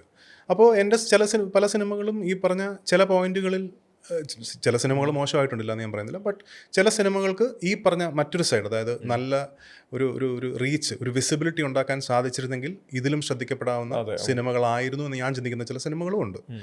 അതൊന്നും ഞാൻ പറഞ്ഞത് അതൊന്നും നമ്മുടെ കയ്യിൽ, നമ്മുടെ കൺട്രോളബിൾസ് അല്ല, ഒരു ആക്ടറിൻ്റെ കൺട്രോളബിൾസ് അല്ല അതൊന്നും. ആക്ടറിൻ്റെ കൺട്രോളബിൾ എന്താണ്? നമുക്ക് കിട്ടുന്ന ഒരു സിനിമ അല്ലെങ്കിൽ കിട്ടുന്ന ഒരു കഥാപാത്രം നമ്മൾ കംപ്ലീറ്റ് എഫേർട്ട് ഇട്ട് നമ്മൾ നന്നായിട്ട് ചെയ്യുക എന്നുള്ളതാണ്. ബാക്കിയുള്ളത് നമുക്ക് ആക്റ്റീവ്ലി ഇൻവോൾവ് ചെയ്ത് ഡിസ്കസ് ചെയ്യാം എന്നല്ലാതെ ആ ഡിസിഷൻസ് എടുക്കേണ്ടതും അതിൻ്റെ എക്സ്പെൻഡിച്ചർ അല്ലെങ്കിൽ അതിൻ്റെ ബാക്കി കാര്യങ്ങൾ ചെയ്യേണ്ടതൊക്കെ മറ്റാൾക്കാരാണ്. സോ അപ്പോൾ അതെല്ലാം കൂടെ ഒരുമിച്ച് വരുമ്പോഴാണ് ഒരു സിനിമ നല്ല രീതിയിൽ പ്രേക്ഷകരുടെ മുന്നിലെത്തുന്നതും അത് നല്ലതാണെന്ന് പ്രേക്ഷകൻ പറയുന്നതും, അല്ലേ? അപ്പോൾ അതുകൊണ്ട് ഞാൻ അതിനെക്കുറിച്ച് ഒരുപാട് ചിന്തിക്കാറ്. ഞാൻ നേരത്തെ പറഞ്ഞൊരു പോയിന്റാണ്, ഞാൻ ഒരുപാട് അതിനെക്കുറിച്ച് നമ്മുടെ കൺട്രോളുള്ള കാര്യങ്ങളെക്കുറിച്ച് നമ്മൾ ചിന്തിച്ചിട്ട് കാര്യമുള്ളൂ. ഇപ്പോൾ ഞാൻ ചെയ്തിട്ടുള്ള പല സിനിമകളും, ചില സിനിമകളൊക്കെ ഉണ്ട് ലൈക്ക് നല്ല രീതിയിൽ ഷൂട്ട് ചെയ്ത് നല്ല രീതിയിൽ വന്ന് ലാസ്റ്റ് കണ്ടപ്പോൾ എല്ലാവർക്കും ഇഷ്ടപ്പെട്ട്, പക്ഷേ റിലീസ് കംപ്ലീറ്റ്ലി ഒരു പബ്ലിസിറ്റി ഒന്നും ഇല്ലാതെ റിലീസ് ചെയ്ത സിനിമകളുണ്ട്. ഏനോ അപ്പോൾ ഞാൻ ആരെയും അങ്ങനെ എടുത്ത് പറയുന്നില്ല, പക്ഷേ അതൊക്കെ അങ്ങനെ ആരും മനഃപൂർവ്വം ചെയ്യില്ല, പല കാരണങ്ങളാലാവും ഇതൊക്കെ സംഭവിക്കുന്നത്. ബട്ട് അത് എൻ്റെ കൺട്രോളുള്ളൊരു കാര്യമല്ല. അപ്പോൾ അങ്ങനെ വരുമ്പോൾ ഒരു വിഷമം ആ സമയത്ത് ഉണ്ടാകുമെങ്കിലും പിന്നെ അതിനെക്കുറിച്ച് ഓർത്ത് ഒരുപാട് ബ്രോഡ് ചെയ്ത് ചിന്തിച്ചിരുന്നിട്ട് കാര്യമില്ല. Because it is not in your control. നമ്മുടെ കൺട്രോളുള്ള കാര്യങ്ങൾ നമ്മൾ ഭംഗിയാക്കുക, അതേ എനിക്ക് ചെയ്യാൻ പറ്റുള്ളൂ. അല്ല, ഈ പരീക്ഷണങ്ങളിൽ ഭയങ്കര ജനകീയമായ പരീക്ഷണമായിരുന്നു ത്രീ കിങ്സ്. ഭയങ്കര പരീക്ഷണമായിരുന്നു. അത് എനിക്ക് അതിലെ ഹ്യൂമർ വേറൊരു കോമിക് ഹ്യൂമർ, കുറച്ചും കൂടെ ടൂ കാരിക്കേച്ചറിഷ് ആണ്. അതെ, അതങ്ങനെയാ പെർഫോം ചെയ്തിരിക്കുന്നത്. എല്ലാം ഒരു മീറ്റർ ഓവർ ആണല്ലോ, എന്നൊക്കെ പറഞ്ഞ കോമിക് എക്സ്പ്രഷൻസ് ആണ് മൊത്തം. അത് വേറൊരു ടൈപ്പ് ഹ്യൂമർ. അതെനിക്ക് ഭയങ്കര ഇഷ്ടമുള്ള ഒരു ജോണറാണ്. അത് ഭയങ്കര അടിപൊളിയായിരുന്നു. അതില് എനിക്ക് പെട്ടെന്ന് ഓർമ്മ വരാം, നേരെ വണ്ടി കൊണ്ട് നിർത്തിയിട്ട് ഇതാര് എൽസമ്മി ആൺകുട്ടി ചാക്കോച്ചിന്റെ ആനും കിടക്കുന്നത്. ഇപ്പൊ ഞാൻ ഹ്യൂമറിന്റെ കാര്യം പറഞ്ഞപ്പോഴാണ്, ഞാൻ വലിയൊരു കാലയളവിന് ശേഷം എനിക്ക് ഹ്യൂമർ ചെയ്യാൻ ഭയങ്കര ഇഷ്ടമാണ്. പേഴ്സണലി എൻ്റെ അടുത്ത് ചോദിച്ചു കഴിഞ്ഞാൽ എനിക്ക് ഭയങ്കര ഇഷ്ടമാണ് അങ്ങനത്തെ കഥാപാത്രങ്ങൾ ചെയ്യാൻ. പക്ഷേ എന്ത് കാരണം കൊണ്ടോ എൻ്റെ കരിയറിൽ വളരെ മിനിമൽ നമ്പർ ഓഫ് സിനിമകളെ എനിക്ക് അങ്ങനെ എന്നെ ഹ്യൂമർ കഥാപാത്രങ്ങൾ എന്നെ തേടി എത്തിയിട്ടുള്ളൂ. എന്നാൽ ആ കഥാപാത്രങ്ങളൊക്കെ വലിയ രീതിയിൽ ശ്രദ്ധിക്കപ്പെട്ടുള്ള ക്യാരക്ടേഴ്സ്. ഇപ്പോൾ അമർ അക്ബർ അന്തോണി, അല്ലെങ്കിൽ ഇപ്പോൾ ഹാപ്പി ഹസ്ബൻഡ്സ്, ക്ലാസ്മേറ്റ്സിലെ പായസ്, ഇതൊക്കെ ഭയങ്കരമായിട്ട് ശ്രദ്ധിക്കപ്പെട്ട ക്യാരക്ടേഴ്സാണ്. പക്ഷേ എന്തുകൊണ്ടോ ഇപ്പം അമർ അക്ബർ അന്തോണി ഇറങ്ങിയ സമയത്ത് ഞാൻ വിചാരിച്ചു ഇനി അങ്ങോട്ട് കോമഡിയുടെ പെരളിയായിരിക്കും. പക്ഷെ പിന്നെ അതിനുശേഷം പിന്നെ കോമഡി ചെയ്തതേ ഇല്ല. അത് ഞാൻ ചെയ്യാത്തതല്ല, വരുന്നില്ല. എനിക്ക് അങ്ങനത്തെ കഥാപാത്രങ്ങൾ വരുമ്പോഴേ നമുക്ക് കിട്ടുന്നൊരു മെനു കാർഡ് ഒന്നുമില്ല നമുക്ക് ചൂസ് ചെയ്യാൻ പറ്റും. പക്ഷേ ഒരു 10 സബ്ജക്റ്റ് കേൾക്കുമ്പോൾ അതിനകത്ത് 9 ഭയങ്കര സീരിയസ് ആണ്. പോലീസ് ഭയങ്കര ഇൻറ്റൻസ്, സ്ട്രോങ്, അങ്ങനെ ആ ക്യാരക്ടേഴ്സ് ഇഷ്ടമല്ലെന്നല്ല, ഇഷ്ടമാണ്, എനിക്ക് ഞാൻ ചെയ്യുകയും ചെയ്യും. പക്ഷേ നമുക്ക് എപ്പോഴും ആഗ്രഹിക്കുന്നത് നമ്മൾ നല്ല രീതിയിൽ ചെയ്തു വെച്ച കുറേ ഹ്യൂമർ ക്യാരക്ടേഴ്സ് ഉണ്ടല്ലോ. അപ്പോൾ അങ്ങനത്തെ കൂടുതൽ ക്യാരക്ടേഴ്സ് വരണേ എന്നാണല്ലോ നമ്മുടെ മനസ്സിലിരിക്കുന്നത്. അതാണല്ലോ നമ്മൾ കുറവ് ചെയ്തിരിക്കുന്നത്. അപ്പോൾ ഒരു വലിയ കാലയളവിന് ശേഷം ഞാനിപ്പോൾ വീണ്ടും ഒരു out and out humour cinema ചെയ്യാൻ പോവുകയാണ്. ദാറ്റ്സ് ഇൻ ഡിസംബർ ഷൂട്ടിംഗ് തുടങ്ങുകയാണ്. ഫ്രൈഡേ ഫിലിംസ് ആണ് പ്രൊഡ്യൂസ് ചെയ്യുന്നത്. വിജയബാബുവിൻ്റെ പ്രൊഡക്ഷനിൽ നിതീഷ് KTR എന്ന് പറഞ്ഞ എഡിറ്ററാണ് പുള്ളി. സുഡാനി, അതുപോലെ ഹലാൽ ലവ് സ്റ്റോറിയുടെ ഒക്കെ സ്പോട്ട് എഡിറ്ററായിരുന്നു. പുള്ളി ആദ്യമായിട്ട് സംവിധാനം ചെയ്യുന്ന സിനിമയാണ്. അപ്പോൾ അതാണ് ഇപ്പോൾ അടുത്ത ഷൂട്ടിംഗ് തുടങ്ങാൻ പോകുന്ന സിനിമ. ഡിസംബർ 22 ഷൂട്ടിംഗ് തുടങ്ങുകയാണ്. എൻ്റെ 100ാമത്തെ സിനിമയാണ് പോയത്. So I M really looking forward to the film because കുറേ എനിക്ക് തോന്നുന്നു അമറിന് ശേഷം, അമർക്ക് ബ്രന്തോണിക്ക് ശേഷം ഇപ്പോഴാണ് ഒരു ഹ്യൂമർ സിനിമ ക്യാരക്ടറും കാലനായിട്ടാണ് വരുന്നത്. അതെ, കാലനായിട്ടാണ് 100ാമത്തെ സിനിമയിൽ എത്തുന്നത്. അപ്പം ഭയങ്കര ഇൻട്രസ്റ്റിംഗ് ഒരു പ്ലോട്ടാണ്. First last scene to scene വായിച്ചപ്പോൾ തന്നെ നമ്മളിരുന്ന് പൊട്ടിച്ചിരിച്ച അങ്ങനത്തെ ഹ്യൂമറാണ്. അതിലെല്ലാ ടൈപ്പ് ഹ്യൂമറും ഉണ്ട്. ഈ പറഞ്ഞ കുറച്ചൊരു കോമിക് കാരിക്കേച്ചർ ഹ്യൂമറുണ്ട്, സിറ്റുവേഷണൽ ഹ്യൂമറുണ്ട്, ഭയങ്കര റിയലിസ്റ്റിക് ആയിട്ട്. കാരണം ഇവർ ഭൂമിയിൽ വരുന്ന കാലം ഭൂമിയിൽ എത്തുന്നൊക്കെയാണ് സാധനം. അപ്പോൾ അങ്ങനെയുള്ള ഇൻട്രസ്റ്റിംഗ് ആയിട്ടുള്ള ഒരുപാട് സീക്വൻസസ് നിറഞ്ഞൊരു സിനിമയാണ്. So I M really looking forward to that film. അപ്പോൾ കുറച്ച് നാൾക്ക് ശേഷം നമ്മുടെ പഴയ ഹ്യൂമർ വെപ്പൺസ് ഒക്കെ എടുത്തൊന്ന് ഈ ഹ്യൂമർ പറഞ്ഞത് കൊണ്ട് നേരെ കണക്ട് ചെയ്യുന്നത് കൽക്കട്ട ന്യൂസിലെ ഹരിയിലോട്ടാണ്. നേരെ ഓപ്പോസിറ്റ്. ഭയങ്കര ഹോണ്ടിങ് ആയിട്ട് തോന്നുന്നുണ്ട് ആ ക്യാരക്ടർ. എന്നാ അതിൽ പറഞ്ഞ മിറയാസ്മിന്റെ ക്യാരക്ടർ കൊണ്ട് നടക്കുന്ന ഇയാളുടെ കുറേ ട്രോമകളുണ്ടല്ലോ, ഈ വിഷ്വൽ മെമ്മറി ട്രോമകളാണല്ലോ. ഇത് ഓരോ തവണ കണക്ട് ചെയ്യുമ്പോഴും നമ്മൾക്കത് ഭയങ്കര കണ്ടുകൊണ്ടിരുന്നത് ഭയങ്കര ബുദ്ധിമുട്ട് തരുന്ന സീക്വൻസുകൾ ഉണ്ടായിരുന്നു. കൽക്കട്ട ന്യൂസ്, ബ്ലെസ്സി, ഹരി. അതെ, എങ്ങനെയാണ്? അതൊരു മറക്കാൻ പറ്റാത്തൊരു എക്സ്പീരിയൻസ് ആയിരുന്നു. കാരണം നമ്മൾ ഒരുപാട് ദിവസം കൽക്കട്ടയിൽ ഷൂട്ട് ചെയ്ത ഒരു സിനിമയാണ്. നമ്മൾ ഷൂട്ട് ചെയ്ത സമയം, ഷൂട്ട് ചെയ്ത ലൊക്കേഷൻസിൽ ഉണ്ടായ ചില കാര്യങ്ങൾ, അതൊക്കെ ഈ പറഞ്ഞ ഈക്വലി ഹോണ്ടിങ് ആയിരുന്നു എന്ന് വേണമെങ്കിൽ പറയാം. ബ്ലസ്സിനോട് വർക്ക് ചെയ്യുക, അത് വളരെ ഒരുപാട് ഡീറ്റെയിലിങ്ങിലോട്ട് ശ്രദ്ധിക്കുന്ന ഒരു ഡയറക്ടറാണ് ബ്ലസ് ചേട്ടൻ. അതിപ്പം ആടുജീവിതം കണ്ടാൽ തന്നെ മനസ്സിലാവും. ഓരോ കാര്യവും, ഓരോ ക്യാരക്ടേഴ്സും, ഓരോ പ്രോപ്പർട്ടി, സെറ്റ് പ്രോപ്പർട്ടി എല്ലാം ഓരോ കാര്യത്തിലെയും ഡീറ്റെയിലിങ്ങിലോട്ട് ഇറങ്ങിച്ചെന്ന്. പിന്നെ പെർഫെക്ഷനിസ്റ്റാണ്. നമ്മളൊരു ടേക്ക് എടുക്കും, ഇതിനെയും ബെറ്റർ ആക്കാൻ പറ്റുമോ, ഒരു ടേക്ക് കൂടെ എടുക്കും, ചിലപ്പോൾ ഒരു 10 ടേക്ക് എടുക്കും, എന്നിട്ട് പുള്ളി എല്ലാം നോക്കിയിട്ട് ഇത് കൊള്ളാം. അപ്പോൾ അത്രയും ഒരു സ്പോട്ട് ഓൺ ആയിട്ടൊരു സാധനം വേണമെന്ന് ചിന്തിക്കുന്നൊരു ഡയറക്ടറാണ്. അപ്പോൾ അതിൻ്റെതായ ഒരു പ്രഷറും അതിൻ്റെതായ ഒരു പുതുമയും ആ സിനിമയിലുണ്ടായിരുന്നു. പക്ഷെ ഭയങ്കര ഒരു എൻജോയ് ചെയ്തൊരു ക്യാരക്ടറാണ്. എപ്പോഴും നമ്മുടെ ഉദ്ദേശം എന്താണ്? അപ്പോൾ ആ സിനിമയിൽ ഇയാൾ ഭയങ്കര ഒരു ഡിസെപ്റ്റീവ് ആയിട്ടുള്ളൊരു മനുഷ്യനാണ്. അയാൾ ഭയങ്കര നല്ല രീതിയിൽ വന്ന് റൊമാൻസ് ഒക്കെ ചെയ്ത് നൈസായിട്ട് ഈ പെൺകുട്ടിയെ പ്രേമിച്ച് ഈ കുട്ടിയും കൊണ്ട് അങ്ങോട്ട് പോകുന്നതല്ലേ സാധനം. അവിടെ ചെന്നിട്ടാണ് ഇയാളുടെ റിയൽ ഫേസ് എന്താണെന്ന് അറിയുന്നത്. അപ്പോൾ അങ്ങനെയുള്ള സിനിമയിൽ നമ്മളെ അടിച്ചു കൊല്ലാൻ തോന്നണം ആൾക്കാർക്ക് കാണുമ്പോൾ. അല്ലെങ്കിൽ നമ്മൾ ചിരിപ്പിക്കാനാണ് ഉദ്ദേശിക്കുന്നതെങ്കിൽ ജനങ്ങൾ ചിരിക്കണം അതുകൊണ്ട്. അപ്പോൾ ഓരോ കഥാപാത്രത്തിനും അതിൻ്റെതായ ഒരു 100% ഒരു ഇമോഷണൽ ഒരു ഇതിട്ടിട്ടേ നമ്മൾ ചെയ്യാറുള്ളൂ. അപ്പോൾ അങ്ങനെ തന്നെയാണ് ഞാൻ ഇതുവരെ എൻ്റെ കഥാപാത്രങ്ങളെ അപ്രോച്ച് ചെയ്തിട്ടുള്ളത്. ആൻഡ് കൽക്കട്ട ന്യൂസും അങ്ങനെ തന്നെയാണ്. പിന്നെ എനിക്ക് മറക്കാൻ പറ്റാത്ത ഇൻസിഡൻറ്റ് എന്ന് പറയാൻ കാരണം, നമ്മൾ എനിക്കൊന്ന് 75 ഡേയ്സ് എന്തോ ഷൂട്ട് ചെയ്തത്. അന്ന് 75 ഡേയ്സ് പറഞ്ഞാൽ ഒരുപാട് ദിവസങ്ങളാണ്. അപ്പോൾ 75 ഡേയ്സോളം ഷൂട്ട് ചെയ്ത് നമ്മൾ ലാസ്റ്റ് ഡേ ഈ ട്രാം സ്റ്റേഷനിൽ ഒരു ഫൈറ്റ് എടുക്കുകയാണ്. എൻ്റെ ഒരു ആക്ഷൻ ഉണ്ടായിരുന്നു. ഞാനും അവിടുത്തെ കുറച്ച് ബംഗാളി ഫൈറ്റേഴ്സും ഒക്കെ ആയിട്ട് ഒരു ഫൈറ്റ് സീക്വൻസ് ഉണ്ട്. അപ്പോൾ ലാസ്റ്റ് ഡേ അന്ന് ഫൈറ്റിൻ്റെ ഷൂട്ടിംഗ് തീർന്ന് അന്ന് രാത്രി ഹോൾ ക്രൂ ട്രെയിനിന് ബുക്ക് ചെയ്തിരിക്കുക. 72 പേർക്കോ മറ്റോ ട്രെയിനിലും, പിന്നെ വേറെ കുറേ ആൾക്കാർ ഫ്ലൈറ്റിലും, കുറച്ച് പേര്, അങ്ങനെയൊക്കെ എല്ലാവരുടെയും ടിക്കറ്റ്സ് ബുക്ക് ചെയ്തിരിക്കുക. അപ്പോൾ ലാസ്റ്റ് ഡേ ഫൈറ്റ് എടുത്തുകൊണ്ടിരിക്കുന്ന സമയത്ത് ഒന്നുമല്ല, ഞാൻ ഒരാളെ ഇങ്ങനെ ഇടിച്ചിട്ട് അയാൾ ഇങ്ങോട്ട് പോകുമ്പോൾ ഞാൻ അങ്ങോട്ട് മൂവ് ചെയ്യണം. ഞാനിങ്ങനെ ഇടിച്ചു, അയാൾ ഇങ്ങോട്ട് മൂവ് ചെയ്തപ്പോൾ ഈ കൈ ഇങ്ങനെ വന്നു. അപ്പോൾ നമ്മൾ വിചാരിക്കില്ല കൈ ഇങ്ങനെ വരും, നമ്മൾ വിചാരിക്കില്ല കൈ ഇങ്ങനെ അങ്ങോട്ടല്ലേ പോകേണ്ടത്. പക്ഷെ പുള്ളിക്ക് അത്ര എക്സ്പീരിയൻസ് ഇല്ലാത്തൊരു ഫൈറ്റർ ആയിരുന്നു. അപ്പോൾ പുള്ളി ഇങ്ങനെ കൈ ഇങ്ങനെ പൊക്കി, ഞാൻ അങ്ങോട്ട് മൂവ് ചെയ്യുന്നതിന് മൂക്കിൽ വന്ന് കൈ ഇടിച്ചിട്ട് ഇവിടെ പൊട്ടി. ഞാൻ പിന്നെ ഒരു 2 സെക്കൻഡ് കഴിഞ്ഞ് നോക്കിയപ്പോൾ എൻ്റെ വൈറ്റ് ഷർട്ട് മൊത്തം ബ്ലഡായിരുന്നു. അപ്പോൾ തന്നെ ഹോസ്പിറ്റലിൽ പോയി. ബാക്കിയതിന് അങ്ങനെ സീരിയസ് ഇഞ്ചറി ഇല്ലായിരുന്നു.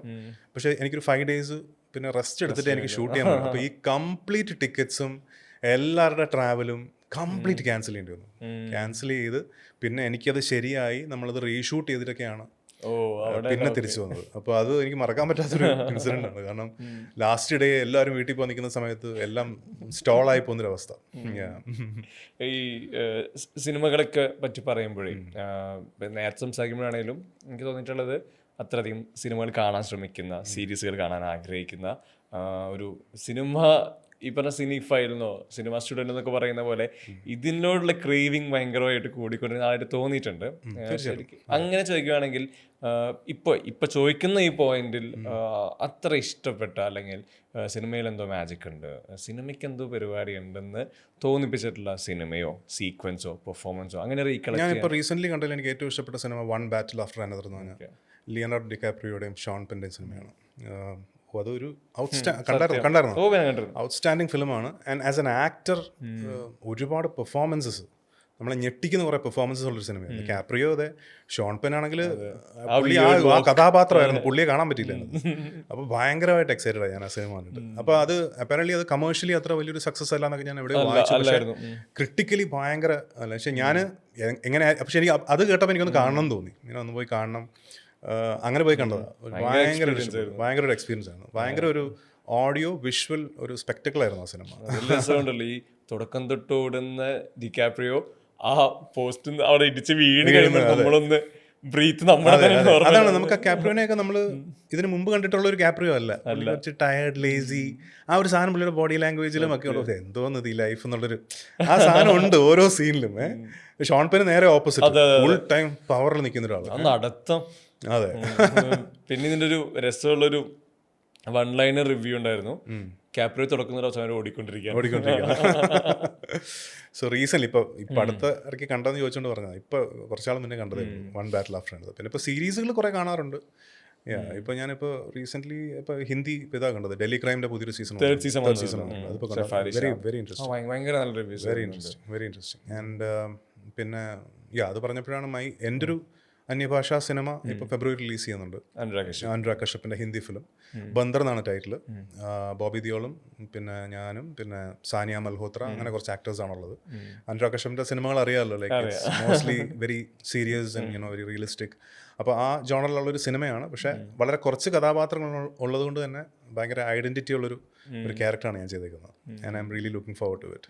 ഈ അന്യഭാഷ എന്ന് പറയുന്നത് ഒരു പക്ഷേ അന്യഭാഷയിൽ അഭിനയിക്കുന്ന സമയത്തേക്ക് തമിഴാവട്ടെ ഹിന്ദി ആവട്ടെ, ഈ നമ്മൾ മലയാളത്തിൽ അഭിനയിക്കുമ്പോൾ നമ്മളുടെ മൈൻഡ് തിങ്ക് ചെയ്യുന്നത് നമ്മുടെ മദർ ടങ്ങിലാണ്. മറ്റു സ്ഥലത്ത് പോയ സമയത്ത് അവിടെ സംസാരിക്കുമ്പോൾ ഒരു എക്സ്ചേഞ്ചിൽ, ഒരു ഈ പറഞ്ഞ ഗിവ് ആൻഡ് ടേക്ക് പോയിന്റിൽ ഒരു ഇംപ്രവൈസേഷൻ നടന്നു കഴിഞ്ഞാൽ നമ്മൾ ഇതിൽ അഡാപ്റ്റായി ചിന്തിച്ച് ഡെലിവറി ചെയ്യണല്ലോ.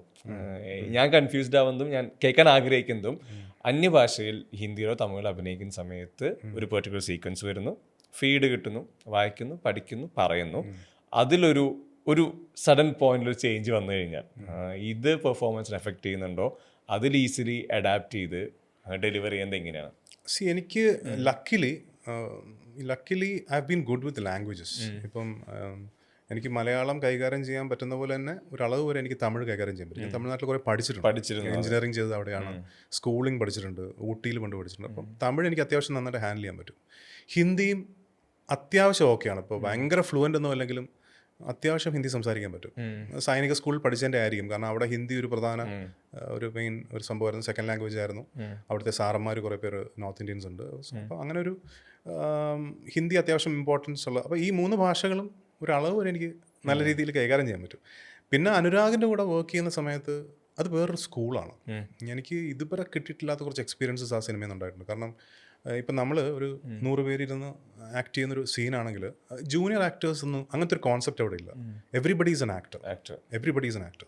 അപ്പോൾ എൻ്റെ കൂടെ ഇപ്പോൾ ബോബി, ഞാൻ, നമ്മളെല്ലാവരും കൂടെ നിന്ന് അഭിനയിക്കുന്ന സമയത്ത് ഞങ്ങളുടെ കൂടെ ഇരിക്കുന്ന ഒരു 100-150 പേരുണ്ടാവും. അവരെല്ലാവരും തിയേറ്റർ ബാക്ക്ഗ്രൗണ്ടിൽ നിന്ന് വന്നിട്ടുള്ള, ഇപ്പോൾ ഒറീസയിൽ നിന്നും ബീഹാറിൽ നിന്നും ജാർഖണ്ഡിൽ നിന്നും ഒക്കെ തിയേറ്റർ ബാക്ക്ഗ്രൗണ്ടിൽ നിന്ന് വന്നിട്ടുള്ള ആൾക്കാരാണ്. അപ്പോൾ അവരുടെ ഒരു രീതി എന്ന് പറഞ്ഞു കഴിഞ്ഞാൽ അവർ സ്റ്റാർട്ട് ക്യാമറ ആക്ഷന് വേണ്ടി വെയിറ്റ് ഒന്നും ചെയ്തില്ല. ഓക്കെ, റെഡി എല്ലാവരും സ്പോട്ടിലേക്ക് വന്നു. സ്പോട്ടിൽ വന്ന് ഇരിക്കുമ്പോൾ തന്നെ അവർ ആ കഥാപാത്രമാണ്. അങ്ങോട്ടുള്ള അങ്ങോട്ടും ഇങ്ങോട്ടും അവർ. അപ്പോൾ ഇത് എനിക്കൊരു പുതിയ, കാരണം ഞാനൊക്കെ ഇപ്പോൾ ഷൂട്ടിങ് തുടങ്ങാൻ ഇനിയുണ്ടല്ലോ സമയം, കാര്യങ്ങളൊക്കെ സെറ്റ് ആവുന്നില്ല. പക്ഷേ ഇവർ അങ്ങോട്ടും ഇങ്ങോട്ടും സംസാരിക്കുന്നത് അവരെ പോലല്ല, ആ കഥാപാത്രങ്ങളായിട്ട് തന്നെ അങ്ങോട്ടും ഇങ്ങോട്ടും സംസാരിക്കുന്നത്. അതൊരു എനിക്കൊരു പുതിയൊരു എക്സ്പീരിയൻസ് ആയിരുന്നു. അപ്പം നമ്മൾ എക്സാക്ട്ലി, അപ്പം നമ്മൾ ഓട്ടോമാറ്റിക്കലി അതിലോട്ട് നമ്മളും അവരുടെ ഒരാളായി മാറും. നമ്മൾ പിന്നെ അവരോട് സംസാരിക്കാൻ തുടങ്ങും.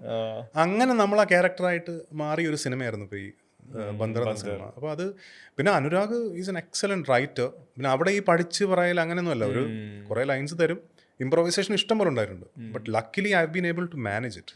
ഇപ്പോൾ അതിനകത്ത് ഒരു സീനിലൊരു 4 പേജ് ഹിന്ദി ഡയലോഗുണ്ട്. അപ്പോൾ അതിങ്ങനെ കണ്ടിന്യൂസ്ലി പറയുന്നത് ഒറ്റ ടേക്കിൽ ഇങ്ങനെ ഇരിക്കുന്നു, സംസാരിച്ചുകൊണ്ടിരിക്കുന്നു, ഇവിടെ നോക്കി സംസാരിക്കുന്നു, ഇപ്പുറത്ത് നോക്കി സംസാരിക്കുന്നു, പിന്നെ സ്വന്തമായിട്ട് സംസാരിക്കുന്നു, ഇങ്ങനൊരു ലൈനുണ്ട്. അപ്പോൾ ഞാനത് പഠിച്ചു.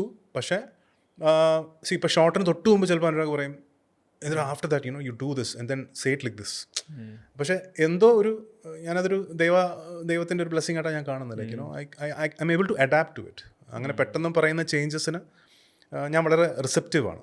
അപ്പോൾ അങ്ങനെയുള്ള ചേഞ്ചസ് അതിൽ ചെയ്തിട്ടുണ്ട്. പക്ഷേ ഹിന്ദി ഈ പറഞ്ഞതുപോലെ എനിക്ക് മലയാളവും തമിഴിന് അത്ര എളുപ്പമല്ല. ഞാൻ പക്ഷേ അതുകൊണ്ട് അനുരാഗിൻ്റെ അടുത്ത് പറഞ്ഞു, ഞാൻ പറഞ്ഞു എനിക്ക് ബേസിക് എന്താണ് ലൈൻസ് ഉള്ളത്, അതായത് എന്താണ് നമ്മൾ പറയാൻ ഉദ്ദേശിക്കുന്ന ഒരു ഐഡിയ എനിക്ക് കിട്ടിയാൽ കൊള്ളാം. അപ്പോൾ റാൻഡമായിട്ട് എനിക്ക് ഇങ്ങനെ കുറച്ച് കാര്യങ്ങൾ എഴുതി തരുമായിരുന്നു. അപ്പോൾ അത് ഞാൻ പഠിക്കും. പക്ഷേ അവിടെ ചെന്നിരുന്ന് കഴിഞ്ഞാൽ പിന്നെ അങ്ങോട്ടും ഇങ്ങോട്ടൊക്കെ മാറി അങ്ങനെ സിംഗിൾ ടേക്കിൽ ഈ 4 pages ഇരുന്ന് സംസാരിക്കുന്ന ഒരു സിംഗിൾ ടേക്ക് ഷോട്ട് ഉണ്ട്. പക്ഷെ അത് പല ഷോട്ട്സ് ആയിട്ട് കട്ട് ചെയ്ത് ഇട്ടേക്കുന്നത് സിനിമയിൽ. ബട്ട് അതൊക്കെ എനിക്കൊരു നല്ല എക്സ്പീരിയൻസ് ആയിരുന്നു. പിന്നെ ഇവരൊക്കെ ഭയങ്കര കോംപ്ലിമെൻറ്റിങ് ആണ്. ഈ ഇരിക്കുന്ന ആക്ടേഴ്സൊക്കെ ഭയങ്കര, അവരൊക്കെ ആക്ടേഴ്സ് ആയതുകൊണ്ടും നമുക്ക് അവരുടെ ഇടയിൽ ഇരിക്കുമ്പോൾ നമ്മളും അവരിലൊരാളാണെന്നൊരു ഒരു നൈസ്, ഒരു വളരെ ഒരു ഡിഫറെൻറ്റ് ന്യൂ എക്സ്പീരിയൻസ് ആയിരുന്നു ബന്ദ്രൻ്റെ ഷൂട്ടിങ്. ഇപ്പോൾ സിനിമ ഇപ്പം നെക്സ്റ്റ് ഇയർ ഫെബ്രുവരി ആണെന്ന് തോന്നുന്നു റിലീസ് പ്ലാൻ ചെയ്തിരിക്കുന്നത്, കൺഫേംഡ് ആയിട്ടില്ല. So looking forward to it. ഈ ആക്ടേഴ്സിൻ്റെ പ്രിവിലേജുകളെ പറ്റി പറയുമ്പോഴേ അതിൽ ഏറ്റവും രസമുള്ള പ്രിവിലേജായി തോന്നിയിട്ടുണ്ട് പ്രേക്ഷകർ അവർക്ക് ഇഷ്ടമുള്ള ഒരു പാട്ട് കണക്ട് ചെയ്യുമ്പോൾ അതിൽ വരുന്ന മുഖം നിങ്ങളുടെ ആയിരിക്കുമല്ലോ. അപ്പോൾ നേരത്തെ പൂർണ്ണിമ വന്ന സമയത്ത് മറന്നിട്ടോ എന്തിനെ പറ്റി സംസാരിച്ചിരുന്നു. അതുപോലെ ഇന്ദ്ര എടുക്കുന്ന സമയത്ത് എനിക്ക് കണക്ട് ആവുന്നത് ഈ മിഴിരണ്ടിലെ ഞാനോർത്ത് കടുവായ കിടപിടിക്കുന്ന എവിടെ പോയാലും കടുവായ കിടപിടിക്കുന്ന എനിക്കൊന്നും ആ എൻറ്റയറേ വേറെയാണ്. ഈ പറഞ്ഞ ക്ലീൻ ഷേവ്, ഈ ബൈക്കിൽ ഇങ്ങനെ വന്നു, അത് വിഷ്വൽ അതാണ്. പിന്നെ ഇങ്ങനെ കെടുക്കുന്ന ഒരു ഷോട്ട്. എന്താ ഈ പാട്ടുകളിൽ പെർഫോം ചെയ്യുന്നതും പ്രേക്ഷകർക്ക് ഈ പാട്ടുകൾ ഭയങ്കര ഫേവറേറ്റ് ആവുന്നതും അതിൽ ശരിക്കും ഒരു ആക്ടേഴ്സ് പെർസ്പെക്റ്റീവ് എന്താണ്? രസമല്ലേ പാട്ടിൽ പെർഫോം ചെയ്യാന്ന് പറഞ്ഞാൽ, അതൊരു പെർഫോമൻസ് ആണല്ലോ. ഇപ്പൊ അധികം അങ്ങനെ ലിപ്സിംഗ് സോങ്സ് അധികം ഇല്ല. പക്ഷെ ഇപ്പൊ നമ്മുടെ ജനറേഷൻ്റെ ഒരു ഏറ്റവും വലിയൊരു ഭാഗ്യമായിട്ട് ഞാൻ കാണുന്നത് ആ ടൈപ്പ് സിനിമകളിലും നമ്മൾ അഭിനയിച്ചിട്ടുണ്ട്. ഇന്നത്തെ ഒരു ടൈപ്പ് സിനിമകളായിട്ട് നമുക്ക് റിലേറ്റ് ചെയ്ത് അഡാപ്റ്റ് ചെയ്യാൻ പറ്റുന്നുണ്ട്.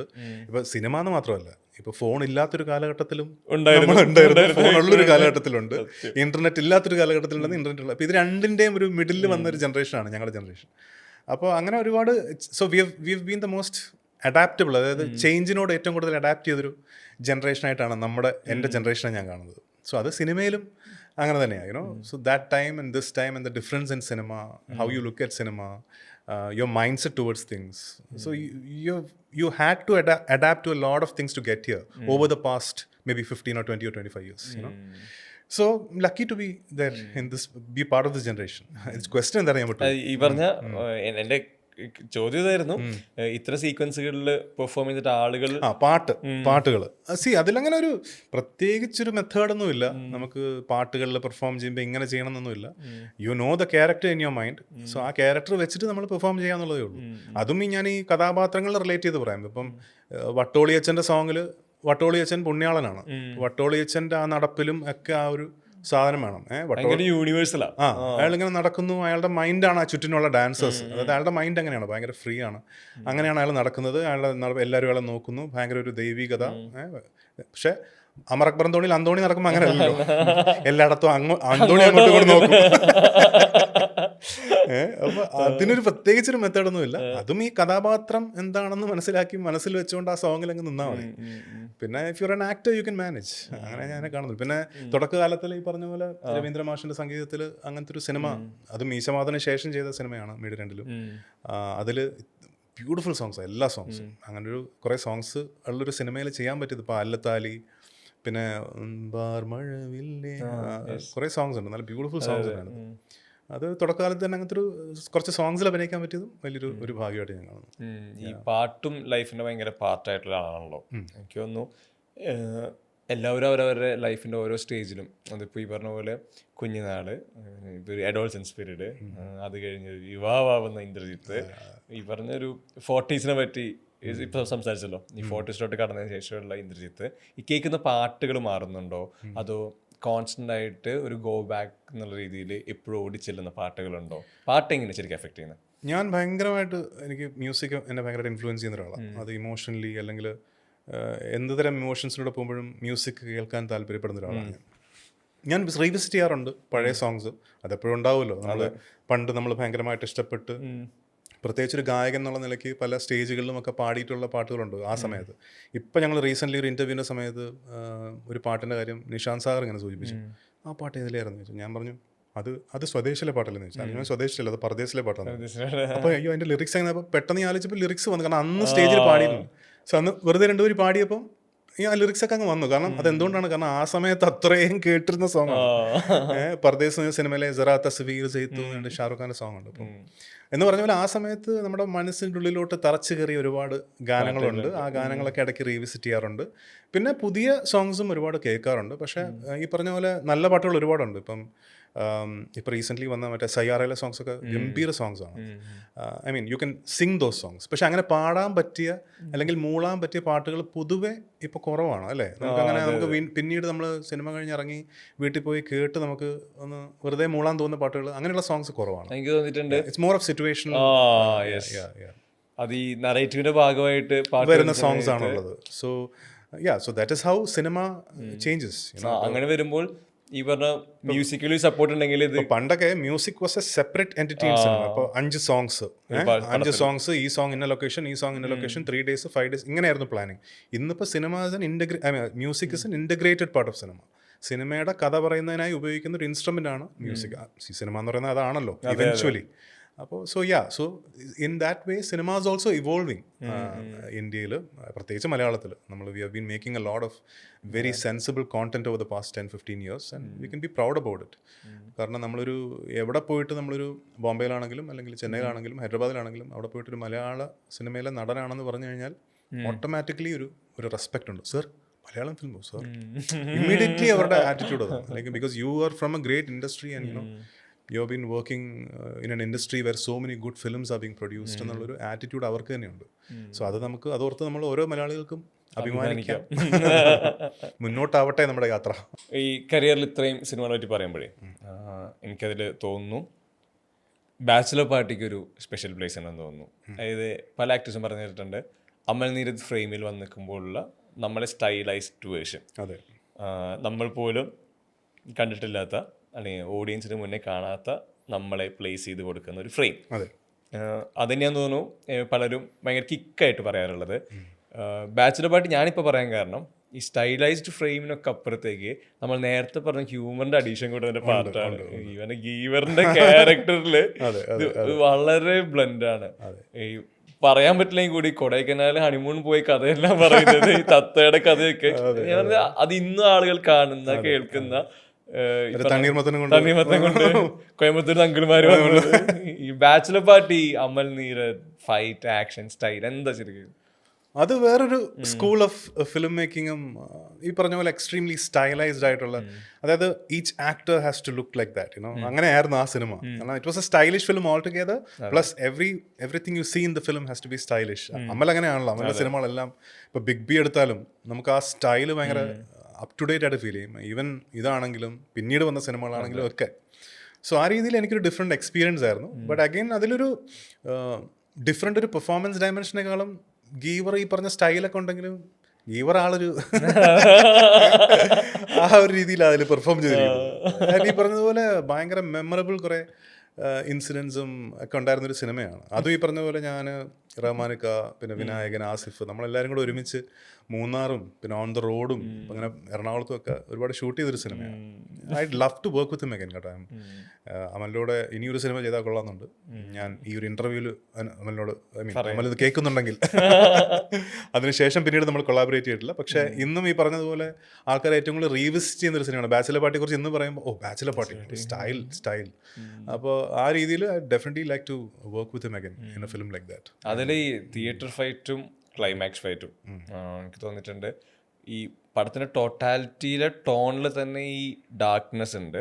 എന്നിട്ടാണ് തിയേറ്ററിന്റെ അകത്തുള്ള ഫൈറ്റ് വരുന്നത്. അവിടെ നിങ്ങളുടെ എല്ലാവരുടെയും പറഞ്ഞ എല്ലാം പറഞ്ഞു സ്ലോ മോഷൻ ആണ് അമൽ സിനിമ ഹൈലൈറ്റ് എന്നുള്ളത്. അതിൽ പറഞ്ഞ കൃത്യമായിട്ടുള്ള ഇമോഷൻസ്, ഈ ലിപ് മൂവ്മെന്റുകള്, നിങ്ങൾ വീഴുന്നത്, നിൽക്കുന്നത്, മാറുന്നത്, ഇത് നോർമൽ സിനിമയുടെ ഒരു ആക്ഷൻ പോലെ ആയിരിക്കത്തില്ലല്ലോ ഇതിന്റെ സെറ്റിംഗിൽ.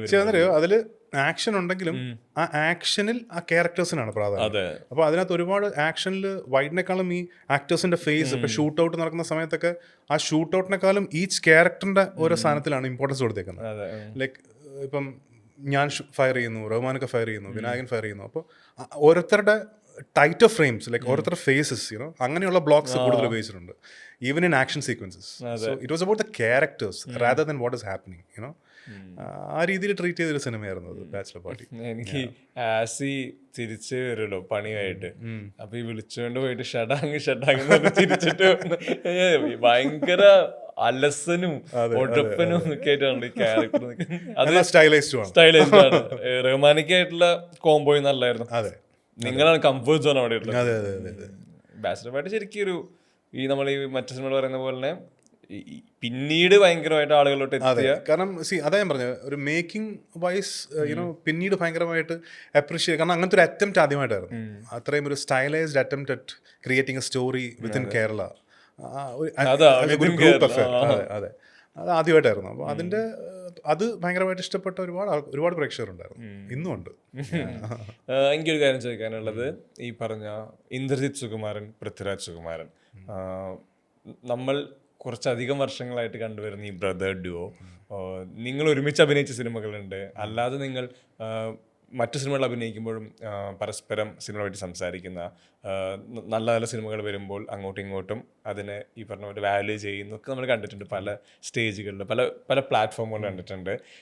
ശരിക്കും ഈ പറഞ്ഞ brotherhood on screen and of screen എന്നുള്ളത് അതിന് കംഫർട്ട് ഉറപ്പായിട്ടും ഉണ്ട്. ഇതിലൊരു മാജിക് എന്താ ശരിക്കും? അതായത് ഈ പറഞ്ഞ കൺസിസ്റ്റൻ്റ് ആയിട്ട് ഇതിൽ ഈ പറഞ്ഞ ഓൺ സ്ക്രീനിൽ നിങ്ങളുടെ പെർഫോമൻസിൽ എവിടെയും ഒരു ഡ്രോപ്പ് വരുന്നില്ല, എന്നാൽ അതിൽ എല്ലാ ഡയമെൻഷനിലും അഭിനയിച്ചിട്ടുണ്ട്. ഒരുമിച്ച് നിന്നിട്ടുണ്ട്, ഓപ്പോസിറ്റ് നിന്നിട്ടുണ്ട്. Of screen is something else. ഞാൻ ഈ ബ്രദർഹുഡ് ഓൺ സ്ക്രീൻ എന്നുള്ളത് അത് ഭയങ്കരമായിട്ട് ചെറിഷ് എന്താണോ ഇനിയും അങ്ങനെ വരാൻ ആഗ്രഹിക്കുന്നത്? തീർച്ചയായിട്ടും ഞങ്ങൾ ഒരുമിച്ച് അഭിനയിച്ച ലാസ്റ്റ് ഫിലിം എനിക്ക് തോന്നുന്നു എമ്പുരാനാണ്. പക്ഷെ അങ്ങനെ കോമ്പിനേഷൻസ് ആയിട്ടില്ല. അമർ അക്ബർ ആയിരുന്നു അങ്ങനെ ഒരു combination. I love to work with him. നമ്മൾ ഒരുമിച്ച് വർക്ക് ചെയ്യുമ്പോഴൊക്കെ ഭയങ്കര രസമുള്ള ഒരുപാട് നല്ല ഓർമ്മകളുള്ള ലൊക്കേഷൻസ് ആണ് ഇപ്പം ഈ അമർ അക്ബർ തോണിയൊക്കെ. അപ്പോൾ I would definitely like to work with him. പക്ഷേ ഓൺ എ പേഴ്സണൽ ഫ്രണ്ട് ഈ പറഞ്ഞതുപോലെ നമ്മൾ എപ്പോഴും ഒന്നും നമ്മൾ തമ്മിൽ അങ്ങനെ കാണാറൊന്നുമില്ല. കാരണം പൃഥ്വി കൂടുതലും നമ്മൾ രണ്ടുപേരും ഒരേ പ്രൊഫഷണലാണല്ലോ. അപ്പോൾ പൃഥ്വി പലപ്പോഴും ഷൂട്ടിങ്ങിന് പോകുന്ന സമയത്തായിരിക്കും ഞാൻ ചിലപ്പം എറണാകുളത്തുള്ളത്, അല്ലെങ്കിൽ പൃഥ്വി കൂടുതലും ബോംബെയിലാണ്. ഇപ്പം വാരണാസിയിലെ ഷൂട്ടിങ്ങുമായി ബന്ധപ്പെട്ട് കൂടുതലും ബോംബെയിലായിരുന്നു. ഇടയ്ക്ക് മൂപ്പരോട് വരുമ്പോൾ ഞാനിവിടുന്ന് ഷൂട്ടിങ്ങിന് പോകും. മീറ്റ് ചെയ്യുന്നത് വളരെ റെയറാണ്. But the best thing is each time you meet you take it up from where you left last. അല്ലാതെ ഇത്ര നാൾ എവിടെയായിരുന്നു അങ്ങനത്തെ ഒരു ചോദ്യങ്ങളോ കാര്യങ്ങളൊന്നുമില്ല. We just talk about stuff, we just have fun. We just make the most of whatever time we get. അല്ല, we don't ask for more time. കാരണം സിനിമയിലുള്ള രണ്ട് വ്യക്തികൾ എന്നുള്ള നിലയ്ക്ക് രണ്ടുപേരുടെയും തിരക്കുകൾ അങ്ങോട്ടും ഇങ്ങോട്ടും മനസ്സിലാക്കുന്ന രണ്ട് ആൾക്കാരാണ്, രണ്ട് ബ്രദേഴ്സാണ് ഞാനും പൃഥ്വിയും. അപ്പോൾ അതുകൊണ്ട് എപ്പോഴും കാണാൻ പറ്റാത്തതിനെക്കുറിച്ച് ഓർക്കുകയോ അല്ലെങ്കിൽ കംപ്ലയിൻറ്റ് ചെയ്യുകയോ അങ്ങനത്തെ പ്രശ്നങ്ങളൊന്നുമില്ല. Like whenever we meet we make the best of it. അപ്പോൾ അങ്ങനെ ഇനിയിപ്പം ന്യൂ ഇയർ അടുപ്പിച്ചപ്പോഴെങ്കിലും ഒന്ന് കാണാൻ പറ്റുമെന്ന് വിചാരിക്കുന്നു. കൂടുതലും ഈ ഓണവുമായിട്ടൊക്കെ ബന്ധപ്പെട്ട് അമ്മയും പൃഥ്വിയും ഞാനും നമ്മളെല്ലാവരും കൂടെ ഒരു ഓണ സമയത്തൊരു കൂടലുണ്ട്. അപ്പോൾ ഇപ്രാവശ്യം ഓണത്തിന് നമ്മൾ കണ്ടിരുന്നു. സോ അതിനു മുമ്പ് പിന്നെ ഷൂട്ടിങ്ങിനാണ് കണ്ടത്. ഇപ്പോൾ കുറച്ച് നാളായിട്ട് ഈസ് മോസ്റ്റ്ലി ഇൻ ബോംബെ. അവിടെ ഇതിൻ്റെ ഈ വാരണാസിയുടെ വർക്ക് കൂടുതലും അതിൻ്റെ സെറ്റും കാര്യങ്ങളും ഒക്കെ ബോംബെ തന്നെയാണ്. അപ്പം അവിടെ ആയിരുന്നു കുറേ കാലമായിട്ട്. അപ്പം ഇനിയിപ്പോൾ വരുമ്പം കാണണം, ഇനി കൂടുതൽ വർക്കും ചെയ്യണം. ഇടയ്ക്കൊരു പ്രോജക്റ്റിനെ കുറിച്ച് ഡിസ്കസ് ചെയ്യുന്നു, പക്ഷെ അത് ടേക്ക് ഓഫ് ആയിട്ടില്ല ഇപ്പോഴും. ഒരുമിച്ച് ചെയ്യാൻ പറ്റുന്ന ഒരു പടം, പക്ഷെ അത് എനിക്ക് തോന്നുന്നില്ല അത് ടേക്ക് ഓഫ് ആയി എന്നുള്ളത്. So let's see, something will come up soon. അതായത് ഈ ഒരു ബ്രദർ മറ്റൊരു ബ്രദറിന് സംസാരിക്കുന്നതൊക്കെ ഭയങ്കര രസമാണ്. കാരണം കുഞ്ഞുനാൾ മുതൽ ഒരുമിച്ചുള്ള ആളുകളാണല്ലോ നിങ്ങൾ രണ്ടുപേരും. അതിൽ തന്നെ പൃഥ്വി ഈ പറഞ്ഞ മറ്റു ഭാഷകളിലാണെങ്കിലും ഈ പറഞ്ഞൊരു ഈ പാൻ ഇന്ത്യൻ, ഞാൻ വേർഡ് യൂസ് ചെയ്യുന്നില്ല, ഈ പറഞ്ഞ സ്റ്റാർഡം എക്സ്റ്റെൻഡ് ചെയ്യുന്നത്, ആളുകൾ വാല്യൂ ചെയ്യുന്നത്, അപ്രിഷിയേറ്റ് ചെയ്യുന്നത്, ഇതൊക്കെ ശരിക്കും ഒരു പേഴ്സണൽ ഹൈ മൊമെന്റ് അല്ലേ കണ്ടുകൊണ്ടിരിക്കുന്നത്? തീർച്ചയായിട്ടും പ്രൗഡ് ഓഫ് ഹിം. ബിക്കോസ് ഇപ്പോൾ എല്ലാ ഭാഷകളിലും സിനിമകൾ ചെയ്യുന്നു, അല്ലെങ്കിൽ നാഷണൽ ലെവലിൽ ശ്രദ്ധിക്കപ്പെടുന്നു, പെർഫോമൻസ് ശ്രദ്ധിക്കപ്പെടുന്നു. അറ്റ് ദ സെയിം ടൈം ഹിന്ദിയിലും തെലുങ്കിലും ഒക്കെ ഇങ്ങനെ വർക്ക് ചെയ്യുന്നു എന്ന് പറയുന്നത് it's a big thing. No, ഒരാൾ ആ ലാംഗ്വേജ് ബാരിയർ ബ്രേക്ക് ചെയ്ത് എല്ലായിടത്തും പോയി ഇങ്ങനെ സിനിമകൾ ചെയ്യാൻ പറ്റുക എന്ന് പറയുന്നത് തന്നെ, സിനിമ ചെയ്യാൻ പറ്റുക എന്ന് പറയുന്നത് തന്നെ ഒരു വലിയ ഭാഗ്യമാണ്. പക്ഷേ at the same time when you go to so many languages and you can establish everywhere, very rarely do people get that opportunity. ആ ഒരു ഭാഗ്യവും ആ ഒരു ഓപ്പർച്യൂണിറ്റിയും വളരെ റെയറായിട്ട് ആൾക്കാർക്ക് കിട്ടുന്നൊരു സാധനമാണ്. And he's made the most of it. And I am really proud about whatever he's achieved. As a person, as an actor, yes, always with him. ഈ പലപ്പോഴും റെസ്പോൺസിബിലിറ്റിയെ പറ്റി ആളുകൾ സംസാരിക്കുമല്ലോ, അത് ഓരോ ഇപ്പോൾ കരിയറിലുള്ളത്, പേഴ്സണൽ ലൈഫിലുള്ളത്. അതിൽ ഈ പറഞ്ഞ പാരൻറ്റിങ് ഭയങ്കര രസമുള്ള റെസ്പോൺസിബിലിറ്റിയാണ്. അതിലൊരു പറഞ്ഞ പ്രോപ്പർ പാരൻറ്റിങ് എന്നുള്ളത്, അല്ലെങ്കിൽ അവരുടെ കൂടെ ആയിരിക്കുക എന്നുള്ളത്. ഇപ്പോൾ എനിക്ക് തോന്നുന്നു സോഷ്യൽ മീഡിയ ഏറ്റവും കൂടുതൽ ഈ പറഞ്ഞ പ്രകീർത്തിക്കുന്ന പേരൻസാണ് ഇന്ദ്രജിത്ത് ആൻഡ് പൂർണിമ എന്നുള്ളത്. എനിക്ക് ചോദിക്കാനുള്ളത്, പൂർണ്ണിമ നേരത്തെ സംസാരിച്ചപ്പോൾ ഇതിനെ പറ്റി സംസാരിച്ചിട്ടുണ്ടായിരുന്നു. ഇപ്പം ഞാൻ അതിലൊരു ആഡ് ഓൺ ആയിട്ട് ചോദിക്കുന്നത്, ഈ റെസ്പോൺസിബിലിറ്റി ഏറ്റവും ഭംഗിയായിട്ട് നിർവഹിക്കുക എന്നുള്ളത്, ഈവൻ ദോ നിങ്ങൾ ആക്ടേഴ്സാണ്, നിങ്ങൾക്ക് വലിയൊരു കരിയർ ഉണ്ട്, ഷൂട്ട്, ഓട്ടം, ഇതിൻ്റെ ഇടയിലെല്ലാം ഫാമിലി എന്നുള്ളത്, ആ ബോണ്ട് എന്നുള്ളത്, അതിനെ വാല്യൂ ചെയ്തുകൊണ്ട് അത് മെയിൻറ്റെയിൻ ചെയ്തു പോകുന്നത്, അത് ശരിക്കും ഭയങ്കര ടാസ്ക്കാണോ? പാരന്റിങ്ങിന് അങ്ങനെ പ്രത്യേകിച്ചൊരു മെത്തഡോളജി ഒന്നുമില്ല. അങ്ങനെ ഒരു പ്രത്യേക ഇന്ന രീതിയിലാണ് പാരന്റ് ചെയ്യേണ്ടത്, അല്ലെങ്കിൽ ഇങ്ങനെ ആയിരിക്കണം നിങ്ങൾ കുട്ടികളെ നോക്കണം, അങ്ങനെ ഒരു മെത്തഡോളജി ഒന്നുമില്ല. ഓരോ കുട്ടികളും ഡിഫറെൻ്റ് ആണ്. അതിപ്പം നമ്മൾ ഒരു സ്കൂളിൽ പോകുമ്പോൾ ഒരു ക്ലാസ് റൂമിലെ എല്ലാ കുട്ടികളും ഡിഫറെൻ്റ് ആയിരിക്കും എന്ന് പറയുന്ന പോലെ തന്നെ ഒരു വീട്ടിലിപ്പോൾ 2 കുട്ടികളുണ്ടെങ്കിൽ ഈ 2 പേരും തമ്മിൽ വ്യത്യാസം ഉണ്ടാവും അല്ലേ? നമുക്കിപ്പോൾ ഒരു ബ്രദർ ഉണ്ട്, ഇപ്പോൾ ഞാനും പൃഥ്വിയും ഡിഫറെൻ്റ് ആണ്. We are different personalities. എൻ്റെ 2 മക്കളും രണ്ടുപേരുടെയും പേഴ്സണാലിറ്റി ട്രേറ്റ്സ് വേറെയാണ്. അപ്പോൾ ഓരോ കുട്ടികൾക്കൊത്ത് അവരോട് സംസാരിക്കുക അല്ലെങ്കിൽ അവരെ ഡീൽ ചെയ്യുക എന്നുള്ളതാണ് നമ്മൾ ചെയ്യേണ്ടത്. പിന്നെ ഞാൻ ആലോചിക്കുന്ന എപ്പോഴും ഒരു കാര്യം, പ്രത്യേകിച്ച് ഇന്നത്തെ ഒരു ജെൻസി തലമുറ, അവർ ഭയങ്കര ഒപ്പീനിയേറ്റഡ് ആണ്. അവർക്ക് ഈ പറഞ്ഞതുപോലെ they are very open to the world is at the fingertips. എല്ലാ കാര്യങ്ങളെക്കുറിച്ചും അവർക്ക് അറിയാം. അപ്പോൾ നമുക്കെപ്പോഴും you should always keep a communication channel open with them. അതായത് എന്ത് പ്രശ്നമുണ്ടെങ്കിലും അല്ലെങ്കിൽ എന്ത് കാര്യം ഉണ്ടെങ്കിലും അച്ഛനോടോ അമ്മയോടോ വന്ന് തുറന്ന് സംസാരിക്കാൻ സാധിക്കും എന്നൊരു തോന്നൽ അവരുടെ മനസ്സിലുണ്ടെങ്കിൽ that is the best way to be. കാരണം നമുക്ക് അത് വേണ്ട ഇത് വേണ്ട എന്ന് പറഞ്ഞാൽ നമ്മൾ ഒരുപാട് പ്രഷർ എഴുതി കഴിഞ്ഞാൽ ചിലപ്പോൾ അവർ അത് ചെയ്യാനുള്ള വേറെ വഴികൾ കണ്ടുപിടിക്കും. അപ്പോൾ എന്ത് നടന്നാലും ഓഫ് കോഴ്സ് നമ്മൾ പറഞ്ഞു കൊടുക്കണം, ഇങ്ങനെ ആയിരിക്കും. As a parent, as a father, as a mother, you tell them what is right and what is wrong. You can't enforce yourself on them. നമ്മൾ സ്ട്രിക്റ്റ് ആയിട്ട് പിടിച്ച് പൂട്ടിയിട്ട് അതൊന്നും ഇപ്പം ഈ കാലത്ത് അറ്റ്ലീസ്റ്റ് ഈ മെട്രോ സിറ്റികൾ പോലെയുള്ള സിറ്റീസിൽ വളരുന്ന കുട്ടികൾക്ക് probably that is not the right way, and so ആ രീതിയിൽ that communication channel is always open. ഇപ്പോൾ പ്രാർത്ഥനയാണെങ്കിലും നക്ഷത്രയാണെങ്കിലും എന്തെങ്കിലും ഒരു ഇഷ്യൂ ഉണ്ടോ അല്ലെങ്കിൽ എന്തെങ്കിലും ഒരു കാര്യം ഉണ്ടെങ്കിൽ ഒരു കാര്യം ചെയ്യാം, നമുക്ക് ആരോട് ഡിസ്കസ് ചെയ്യുന്നതിന് മുമ്പ് ആദ്യം അച്ഛനോടോ അല്ലെങ്കിൽ അമ്മയോടോ ഡിസ്കസ് ചെയ്യാവുന്നൊരു സ്വാതന്ത്ര്യം അവർക്കുണ്ട്. അതവർ ചെയ്യുകയും ചെയ്യാറുണ്ട്. സോ അതുള്ളിടത്തോളം you know that to an extent അവരുടെ കാര്യങ്ങൾ നമ്മൾ അറിയുന്നുണ്ട്, അല്ലെങ്കിൽ കാര്യങ്ങൾ you understand them. And being young parents also helps. ഇപ്പോൾ എനിക്കിപ്പോൾ 45 വയസ്സായി, മോക്കിപ്പോൾ 20. അപ്പോൾ നമുക്കൊരു 24 വയസ്സാണ് വ്യത്യാസം. അപ്പോൾ somewhere I can relate to them. അവരുടെ ഒരു പറയാൻ നമ്മൾ, കാരണം നമ്മളും ആ ഒരു യങ്സ്റ്റർ കാലഘട്ടം കഴിഞ്ഞിട്ട് അധികം സമയം ആയിട്ടില്ലല്ലോ. അപ്പോൾ അതുകൊണ്ട് ഇപ്പോൾ പ്രാർത്ഥനയാണെങ്കിലും പ്രാർത്ഥനയുടെ ഫ്രണ്ട്സ് ആണെങ്കിലും അവരൊക്കെ വീട്ടിൽ വരുമ്പോഴൊക്കെ we all sit and talk a lot. അങ്ങനെ ഒരു കമ്മ്യൂണിക്കേഷൻ, സംസാരിക്കാൻ ആയിട്ടുള്ളൊരു ഇതുണ്ട് അവരായിട്ട്. So which is nice. As a young parent you can relate to them better. And ഞാൻ നേരത്തെ പറഞ്ഞത് തന്നെയാണ്, like they can always come and tell me about whatever it is, and I will, എനിക്ക് പറ്റുന്ന രീതിയിൽ എൻ്റേതായിട്ടുള്ള ഒപ്പീനിയൻസും കൺസ്ട്രക്റ്റീവായിട്ടുള്ള ക്രിറ്റിസിസംസും കാര്യങ്ങളൊക്കെ ഞാൻ ചെയ്യാറുണ്ട് 2 പേരുടെ കാര്യത്തിൽ. ബട്ട് ഞാൻ ആദ്യം പറഞ്ഞ കാര്യമാണ്, എവറി ചൈൽഡ് ഇസ് ഡിഫറെൻറ്റ്. നമുക്ക് ഈ കുട്ടി ഇങ്ങനെയാണല്ലോ, അവർക്ക് നിനക്കെന്തുകൊണ്ട് ഇവളെ പോലെ ആയിക്കൂടെ, അല്ലെങ്കിൽ അങ്ങനെ നമുക്ക് there is no point in comparison. എല്ലാ കുട്ടികളും ഡിഫറെൻ്റ് ആണ്. ഓരോരുത്തരുടെ മൈൻഡ് സെറ്റ്, അവരുടെ ആറ്റിറ്റ്യൂഡ്. ഒരു വീട്ടിനകത്ത് നമ്മൾ ഒരേപോലെയാണ് 2 പേരെയും വളർത്തുന്നതെങ്കിലും 2 പേരും വ്യത്യാസമായിരിക്കും ചിലപ്പോൾ. സോ അത് നോക്കിയും കണ്ടും അവരുടേതായ രീതിയിൽ ഹാൻഡിൽ ചെയ്യുക, കൈകാര്യം ചെയ്യുക, അവരോട് സംസാരിക്കുക, പെരുമാറുക. So as parents that's the best U can do.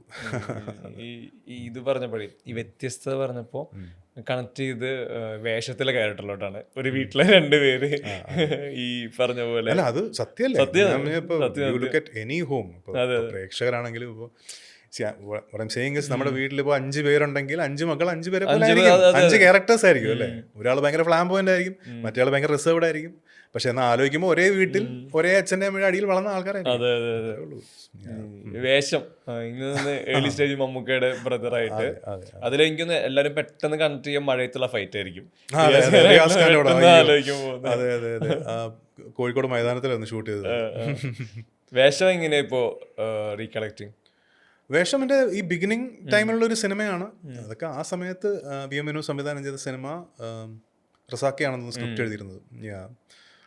എനിക്ക് എൻ്റെ ഏറ്റവും വലിയ മെമ്മറി എന്ന് പറയുന്നത് മമ്മൂക്കയുടെ കൂടെ ഒരു സിനിമ. ഓപ്പോസിറ്റും ആണല്ലോ. അതെ, ഓപ്പോസിറ്റും ആണ്. അതിന് മുമ്പ് എനിക്കൊന്ന് പട്ടാളത്തിലോ മറ്റോ ഞാനൊരു ചെറിയ വേഷം ചെയ്തിരുന്നു. അതിനകത്തൊരു ചെറിയ കോമ്പിനേഷൻ മമ്മൂക്കയുടെ ഉണ്ടായിരുന്നു. അതിനുശേഷം ഒരു ഫുൾ ലെങ്ത് ബ്രദർ പോലെ ചെയ്ത ഫിലിമാണ് വേഷം. ഭയങ്കര ഹിറ്റുമായിരുന്നല്ലോ ആ സിനിമ. അപ്പോൾ മമ്മൂക്കയുടെ കൂടെ കുറച്ചുകൂടെ സിനിമകൾ ചെയ്യണം എന്ന് ആഗ്രഹമുണ്ട്. കാരണം ലാലേട്ടനോടൊപ്പം കുറേ സിനിമകൾ ചെയ്തു. പക്ഷേ എന്തുകൊണ്ട് മമ്മൂക്കയോടൊപ്പം അധികം അഭിനയിക്കാനുള്ള ഒരു ഓപ്പർച്യൂണിറ്റീസ് പിന്നെ കിട്ടിയിട്ടില്ല. 2020 ആ ഒരു കോടതി സീക്വൻസ് ഒക്കെ. But I M looking forward to doing more films with him. ഈ ലൂസിഫറിലെ ഗോവർദ്ധനായിട്ട് പറയുമ്പോഴേ എനിക്കൊന്ന് പലരുടെയും സിനിമ പോലെ തന്നെ ഫേവറേറ്റ് ക്യാരക്ടേഴ്സിൽ ഒന്നാണ്. കാരണം ഇയാൾ അധികം സ്പേസ് ഉപയോഗിക്കുന്നില്ലല്ലോ.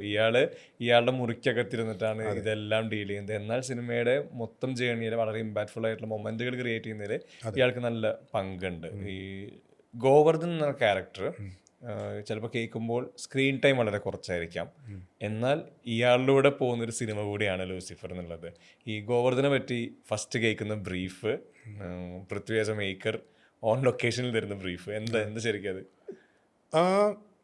അയാളാണല്ലോ അതിലെ ട്രൂത്ത് സീക്കർ. അതെ, എന്താണ് ഈ പറഞ്ഞ കഥാപാത്രങ്ങളുടെ പുറകിലുള്ള കഥ എന്നൊക്കെ കണ്ടെത്തുന്നത് മൂപ്പരാണല്ലോ. ആർക്കും അറിഞ്ഞൂടാത്ത പല സത്യങ്ങളും വിളിച്ചു പറയുന്നത് ലോകത്തോട് ഗോവർദ്ധനാണല്ലോ. അപ്പോൾ ഒരു ട്രൂത്ത് സീക്കറിൻ്റെതായ ഒരു ഫുൾ ടൈം ഉള്ളൊരു ഡിസ്റ്റർബൻസ് ആയിക്കൊണ്ട് അയാൾക്ക് ഹീസ് നോട്ട് സെറ്റിൽഡ്, എപ്പോഴും അൺസെറ്റിൽഡ് ആണ്. ഇപ്പോൾ ഇരുന്ന് ഇയാൾ കമ്പ്യൂട്ടറിന് മുമ്പിൽ നിന്ന് സംസാരിക്കുമ്പോഴൊക്കെ അയാൾ ഹീസ് നോട്ട് അറ്റ് പീസ്. അയാളിങ്ങനെ ഫുൾ ടൈം അയാളുടെ കാലൊക്കെ ആട്ടി അയാൾ ഒരു ദേഷ്യവും ഇതുമൊക്കെ ഉണ്ട്. അപ്പോൾ ലൂസിഫറിൽ തന്നെ അങ്ങനെയാണ് കൈകാര്യം ചെയ്യുന്നത്. കാരണം സ്റ്റീഫൻ നെടുമ്പള്ളി ആരാണെന്നുള്ളതിൻ്റെ ഇയാളുടെ ചില കണ്ടുപിടുത്തങ്ങൾ മാത്രമേ ഇയാൾക്ക് അറിയൂ. പക്ഷെ ആരാണ് ശരിക്കും അയാൾ, അല്ലെങ്കിൽ അയാൾ എവിടെയാണെന്നുള്ളത് ഇയാൾക്ക് പോലും അറിയില്ല. അപ്പോൾ ആരാണെന്ന് അറിയാത്തതിൻ്റെ കുറേ കാര്യങ്ങളും അത് കാരണം പൊളിറ്റിക്കൽ സെനാറിയോയിൽ റിഫ്ലക്റ്റ് ചെയ്യുന്നതിനെക്കുറിച്ചും ഒക്കെ ഉള്ള ന്യൂസുകളും ഒക്കെ വായിച്ച് എക്സ്ട്രീംലി ഡിസ്റ്റർബ്ഡ് ആയിട്ടിരിക്കുന്ന ഒരു വ്യക്തിയാണ് ലൂസിഫറിലെ ഗോവർദ്ധൻ. അപ്പോൾ പലരും എന്നോട് ചോദിച്ചു, അത്രയും ഇത് എമ്പുരാനിലില്ലായിരുന്നല്ലോ. എമ്പുരാനിലില്ലാത്തത് ഇപ്പോൾ സ്റ്റീഫൻ തന്നെ ഇയാളെ ആശ്രമം ഏൽപ്പിച്ച് ഇനി നീ ഇവിടെ താമസിച്ചെന്നും പറഞ്ഞൊരു പെട്ടിയും കൊടുത്തിട്ടാണ് പോയിരുന്നത്. അപ്പോൾ he knows about him and he knows that he's under him എന്ന് പറയുന്നത് is different from first. ആദ്യത്തേതിൽ അങ്ങനെയല്ല, ഇയാൾ എവിടെയാണ്, ഇയാൾ എന്താണ് ചെയ്യുന്നത് ഒന്നും അറിയില്ല. ഇയാളുടെ കുറേ ഊഹാപോഹങ്ങളായിരുന്നു. സെക്കൻഡിൽ അങ്ങനെയല്ല, കുറെ കൂടെ സെറ്റിൽഡ് ആണ്. കാരണം ഇയാൾ താമസിക്കുന്ന അയാളുടെ ഒരു സ്ഥലത്താണ്. ഈ ആശ്രമം എന്ന് പറയുന്നത് സ്റ്റീഫൻ നെടുമ്പള്ളി ആശ്രമമാണ്. അപ്പോൾ പുള്ളിയുടെ ആൾക്കാരോടൊപ്പമാണ് ആശ്രമത്തിൽ താമസിക്കുന്നത്. അപ്പോൾ അത്രയും ഒരു ഡിസ്റ്റർബൻസിൻ്റെ ആവശ്യമില്ല. അപ്പോൾ അതൊന്ന് കുറച്ച് പിടിച്ചിട്ടുണ്ട് ഈ സെക്കൻഡിൽ. ബട്ട് ഈ പറഞ്ഞ ബ്രീഫുകളൊക്കെ തന്നെയാണ് എനിക്ക് പറഞ്ഞു തന്നിട്ടുള്ളത്. പൃഥ്വി പറഞ്ഞ പോലെ തന്നെയാണ് ഞാനത് പെർഫോം ചെയ്തത്. ലൈക്ക് ഈ പറഞ്ഞ ഫുൾ ടൈം ഒരു അൺസെറ്റിൽഡ് നേച്ചർ, കാലൊക്കെ ഫുൾ ടൈം ആട്ടിക്കൊണ്ടിരിക്കുന്നു, ഇടയ്ക്ക് നോക്കുന്നു, ഇടയ്ക്ക് ചിരിക്കുന്നു, ഇടയ്ക്ക് ദേഷ്യം വരുന്നു, അങ്ങനെയുള്ള കുറച്ച് വേരിയേഷൻസ് വെച്ചിട്ട് ഈ പറഞ്ഞാൽ ഒരുപാട് സ്ക്രീൻ ടൈം ഒന്നും ഇല്ലെങ്കിലും ആ ഒരു സീനേ ഉള്ളൂ. അത് ഭയങ്കര വർക്കായി. അവസാനമായിട്ട് ചോദിക്കുകയാണെങ്കിൽ ഇന്ദ്രജിത്ത് ആക്ടറെ പറ്റി ഏറ്റവും കൂടുതൽ തവണ സോഷ്യൽ മീഡിയയിൽ വന്നിട്ടുള്ള ഒരു എന്താ പറയുക, ഒരു അഡ്ജക്റ്റീവ് എന്നൊക്കെ പറയുന്ന പോലെ എന്നാന്ന് വെച്ച് കഴിഞ്ഞാൽ അണ്ടർ റേറ്റഡ് ആക്ടർ എന്നുള്ളതാണ്. പലരും പല സമയങ്ങളിൽ ഏതെങ്കിലും സിനിമ എടുത്ത് ഒരു ക്യാരക്ടറിൻ്റെ മൊമെൻ്റ് എടുത്ത് ഷെയർ ചെയ്യുമ്പോഴൊക്കെ മലയാളത്തിൽ ഏറ്റവും അണ്ടർ റേറ്റഡ് ആക്ടർ എന്നുള്ളതാണ്. കണ്ടിട്ടുണ്ടോ ഈ അണ്ടർ റേറ്റഡ് ആക്ടർ എന്നുള്ളത്? അതിനെങ്ങനെയാണ് കാണുന്നത്? അങ്ങനെ അണ്ടർ റേറ്റഡ് ആണോ? അത് റേറ്റ് ചെയ്യുന്നതൊന്നും നമ്മുടെ ജോലിയല്ലല്ലോ. അത് ഞാൻ അങ്ങനെ അതിനെ ചിന്തിക്കാറില്ല. ഞാനിപ്പോൾ നേരത്തെ ഇതുവരെ ഇപ്പോൾ ആൽഫിനോട് സംസാരിച്ചാൽ ഇപ്പോൾ നമ്മൾ എത്രയോ കഥാപാത്രങ്ങൾ, അപ്പോൾ അണ്ടർ റേറ്റഡ് ആണെന്ന് തോന്നുന്നുണ്ടെങ്കിൽ അത് ഡെഫിനറ്റ്ലി നമുക്കൊരു വാല്യൂ ഉള്ളതുകൊണ്ടാണ് ഇയാൾ അണ്ടർ റേറ്റഡ് ആയിട്ട് നമുക്ക് ഫീൽ ചെയ്യുന്നത്, അല്ലേ? ഞാൻ എന്നെ അങ്ങനെ കാണുന്നുള്ളൂ. ഒരു over the period of last 20 years അല്ലെങ്കിൽ 22 years ഞാൻ ചെയ്തിട്ടുള്ള കഥാപാത്രങ്ങൾ, അല്ലെങ്കിൽ എത്രത്തോളം എൻ്റെ കഥാപാത്രങ്ങളിലൂടെ എനിക്ക് പ്രേക്ഷകരുടെ മനസ്സിലോട്ട് ഇറങ്ങിച്ചെല്ലാൻ സാധിച്ചിട്ടുണ്ട് എന്നുള്ളതിനുള്ളൊരു ഉദാഹരണമാണ്, അല്ലെങ്കിൽ തെളിവാണ് ഈ ഒരു സ്റ്റേറ്റ്മെൻ്റ് എന്ന് ഞാൻ പറയുന്നത്. കാരണം ഒരാൾ അണ്ടർ റേറ്റഡ് ആണ് എന്ന് മറ്റൊരാൾ പറയുന്നുണ്ടെങ്കിൽ that is because they feel that he's good. ഇയാൾ നല്ലൊരു ആക്ടറാണ്, ഇയാൾ അണ്ടർ റേറ്റഡ് ആണ്, ഇതല്ല ഇതിലും കൂടുതൽ ഡിസർവ് ചെയ്യുന്നുണ്ടെന്ന് അവർ പറയുന്നുണ്ടെങ്കിൽ that is because they have accepted me as A good actor. അത് ഞാനൊരു സർട്ടിഫിക്കറ്റ് ആയിട്ടാണ് ഞാൻ കാണുന്നത്. അതിനൊരു പോസിറ്റീവ് നോട്ടിൽ കാണാനാണ് ഞാൻ ആഗ്രഹിക്കുന്നത്, അല്ലേ? അപ്പോൾ അത്രയേ ഉള്ളൂ. ഞാൻ നേരത്തെ പറഞ്ഞല്ലോ, നമ്മുടെ കൺട്രോളബിൾസ് അല്ലാത്ത കാര്യങ്ങളെക്കുറിച്ച് ഓർത്ത് ഞാൻ ഒരുപാട് ചിന്തിക്കാറില്ല. പക്ഷേ സിനിമയിൽ ഒരുപാട് ദൂരം മുന്നോട്ട് സഞ്ചരിക്കണം, എക്സ്പ്ലോർ ചെയ്തിട്ടില്ലാത്ത മേഖലകൾ, ഭാഷകൾ ഒക്കെ എക്സ്പ്ലോർ ചെയ്യണം, സിനിമകൾ ചെയ്യണം എന്ന് എനിക്ക് ആഗ്രഹമുണ്ട്. And I will definitely work towards it with my full heart and hope that it will happen for me at the best. അതല്ലേ നമുക്ക് ചെയ്യാൻ പറ്റുള്ളൂ. ഞാൻ ഒരു കാര്യം ചോദിക്കട്ടെ. അതായത് പലപ്പോഴും നമ്മൾ ഒറ്റയ്ക്കുന്ന സ്പേസോ അല്ലെങ്കിൽ നമ്മൾ വളരെ ക്ലോസ് സർക്കിളിലൊക്കെ സംസാരിക്കുമ്പോഴൊക്കെ ചിലപ്പോഴെങ്കിലും ഓക്കെ എൻ്റെ കരിയറിൻ്റെ ക്ലോഷർ ഇങ്ങനെ ആയിരിക്കണം, അല്ലെങ്കിൽ ഇങ്ങനത്തെ ഒരു പോയിന്റ് എനിക്ക് അച്ചീവ് ചെയ്യണം, അങ്ങനെയൊക്കെ സംസാരിക്കുമല്ലോ. അത്തരത്തിൽ എപ്പോഴെങ്കിലും സ്വന്തം കരിയറിൻ്റെ ഒരു ക്ലോഷർ പോയിന്റ് ഇതായിരിക്കാം, ഇങ്ങനൊരു മൊമെന്റിലായിരിക്കാം ഞാൻ ചിലപ്പോൾ എൻ്റെ കരിയർ ഒരു പോസ് ചെയ്യുന്നത്, അങ്ങനെയൊക്കെ എപ്പോഴും ചിന്തിച്ചിട്ടുണ്ട്? ഒരു സിനിമ നടൻ അങ്ങനെ ഒരു ക്ലോഷർ ഉണ്ടാവുമെന്ന് എനിക്ക് സംശയമുണ്ട്. ഒരു സംബഡി ഇൻ സിനിമ, ഒരു ക്രിയേറ്റീവ് ഫീൽഡിലുള്ള ഒരാൾക്ക് ക്ലിൻറ്റ് ഈസ്റ്റ്വുഡ് ഇപ്പോൾ ഒരു സിനിമ ഡയറക്റ്റ് ചെയ്തു 100 വയസ്സെന്തോ പറയുന്നു തോന്നുന്നു. ജൂറസ് അപ്പോൾ ഞാൻ പറഞ്ഞത് സിനിമ എന്ന് പറയുന്നത് ഓൾവേസ് ലൈക്ക് ഒരു ഒരു സർക്കിളാണ്. നമ്മൾ അതിനകത്ത് തന്നെ കിടന്ന് ലൂപ്പ് ചെയ്തുകൊണ്ടിരിക്കുക. അപ്പം അങ്ങനെ ഒരു ക്ലോഷറെ കുറിച്ച് ഞാൻ ഇതുവരെ ചിന്തിച്ചിട്ടില്ല. എന്നും ജീവനുള്ളിടത്തോളം കാലം ഈ ഒരു ഇൻഡസ്ട്രിയുടെ ഒരു ഭാഗമായിട്ട് അത് ഈ ഇൻഡസ്ട്രിയുടെ പല മേഖലകൾ എക്സ്പ്ലോർ ചെയ്ത്, അത് അഭിനയം ആയിക്കോട്ടെ, ഡയറക്ഷൻ ആയിക്കോട്ടെ, പ്രൊഡക്ഷൻ ആയിക്കോട്ടെ, അതെല്ലാ മേഖലകളും എക്സ്പ്ലോർ ചെയ്ത് എല്ലായിടത്തും ഒരു നമ്മുടേതായ ഒരു മുഖമുദ്ര പതിപ്പിച്ച് മുന്നോട്ട് പോകണമെന്ന് മാത്രം ആഗ്രഹിക്കുന്ന ഒരാളാണ് ഞാൻ. ഞാനല്ലാതെ ഒരുപാട് ഞാൻ ഇങ്ങനെ 10 വർഷം കഴിയുമ്പോൾ ഞാൻ അവിടെ ആയിരിക്കും അങ്ങനെ ഞാൻ of course my dreams are big but I don't think about them much. I try to keep ഒരു പോസിറ്റീവ് ഫ്രെയിം ഓഫ് മൈൻഡ് നിലനിർത്തി പോസിറ്റീവായിട്ട് കാര്യങ്ങളെ ചിന്തിച്ച് നമ്മളിപ്പോൾ ഇപ്പോഴത്തെ പ്രസൻറ്റ് മാത്രമല്ലേ നമ്മുടെ കൺട്രോളുള്ളൂ. പാസ്റ്റ് നമ്മുടെ കൺട്രോളല്ല, ഫ്യൂച്ചർ നമ്മുടെ കൺട്രോളല്ല. So all you can do is make the best of what you have right now and be happy about it and be content about it. That's what I am doing. ബാക്കി everything ഇനിയും പ്രേക്ഷകർ വിചാരിച്ചാൽ അല്ലെങ്കിൽ ഇനിയും film makers വിചാരിച്ചാൽ ഇനി നല്ല projects ഇപ്പോഴും വരുന്നുണ്ട്. ഇപ്പം ഹിന്ദി ഫിലിം ഇസ് കമ്മിങ്, അന്യഭാഷയിൽ നിന്ന് പല സിനിമകളും സംസാരിക്കുന്നുണ്ട്. അപ്പോൾ I M really looking forward. So there is still a long journey. ഒരു സിനിമാ നടനെ സംബന്ധിച്ചിടത്തോളം അങ്ങനെ പെട്ടെന്നൊന്നും അങ്ങനെ ഒരു കരിയർ അവസാനിക്കില്ല. If you are a good actor and if you are willing to work hard, your work is going to be there life long അല്ലേ? പിന്നെ ഉറപ്പായിട്ടും ഞാനതിനെ അങ്ങനെ കാണുന്നു. ഈ അവസാനമായിട്ട് ചോദിക്കുന്നത് നേരത്തെ ചോദിച്ചൊരു അഡീഷനാണ്. ഈ പാട്ടുകളെ പറ്റി പറഞ്ഞിരുന്നല്ലോ. ശരിക്കും ഇങ്ങനെ എപ്പോഴും കേൾക്കുന്ന അങ്ങനെ ഒരു പാട്ടുണ്ടോ ഭയങ്കര പേഴ്സണൽ ഫേവറേറ്റ് ആയിട്ടുള്ളത്? അങ്ങനെ ഒരു പാട്ടില്ല, അങ്ങനെയില്ല. ഞാൻ ഒരുപാട് സോങ്സ് സജസ്റ്റ് ചെയ്യാൻ പറ്റുന്ന പാട്ടുണ്ടോ? അങ്ങനെ അതിപ്പോൾ മലയാളം, ഹിന്ദി, ഇംഗ്ലീഷ് എല്ലാം ഉണ്ട്. ഏത് സജസ്റ്റ് ചെയ്യണമെന്ന് എനിക്കറിയില്ല. എനിക്ക് പ്രോബ്ലി ഒരു ഇംഗ്ലീഷ് സോങ് പറയാം. Like you say it best when you say nothing at all എന്നൊരു സോങ് ഉണ്ട്. നോട്ടിംഗ് ഹിൽ എന്ന് പറഞ്ഞ സിനിമയിലെ സോങ് ആണ് അത്. സോ അതിൻ്റെ one of my personal favourites ആണ്. So that is probably one song. പിന്നെ മലയാളത്തിലും അതെ, ഇതുപോലെ ഹിന്ദിയിലും തമിഴിലും ഒക്കെ നമ്മളൊക്കെ എല്ലാ ഭാഷകളും പാട്ടുകൾ കേൾക്കുന്ന ആൾക്കാരാണ്. അപ്പോൾ അതുകൊണ്ട് ലിസ്റ്റ് എടുക്കാൻ നിന്ന് കഴിഞ്ഞാൽ ഒരുപാട് ലിസ്റ്റുണ്ടോ. മലയാളത്തിലും ഹിന്ദിയിലൊക്കെ ഒരുപാട് ഇഷ്ടം പോലെ. അപ്പൊ എന്തായാലും എല്ലാവിധ ആശംസകളും. Thank you. ഇത്ര നേരം സ്പെൻഡ് ചെയ്തതിന്, ഇത്രയും സംസാരിച്ചത് ഞാൻ ഭയങ്കര ഹാപ്പിയാണ്. ഞാനും വളരെ ഹാപ്പിയാണ് സംസാരിക്കാൻ പറ്റിയതിൽ. നമ്മൾ നേരത്തെ ഇരുന്നപ്പോഴൊന്നും ഇത്രയും ഡീറ്റെയിൽ ആയിട്ട് സംസാരിക്കാൻ പറ്റിയിട്ടില്ല. 10 minutes 15 minutes ഒക്കെയാണ്, പക്ഷേ കുറച്ച് ഡീറ്റെയിൽ ആയിട്ട് സംസാരിക്കാൻ പറ്റും. സന്തോഷം. Thank you very much. Thank you.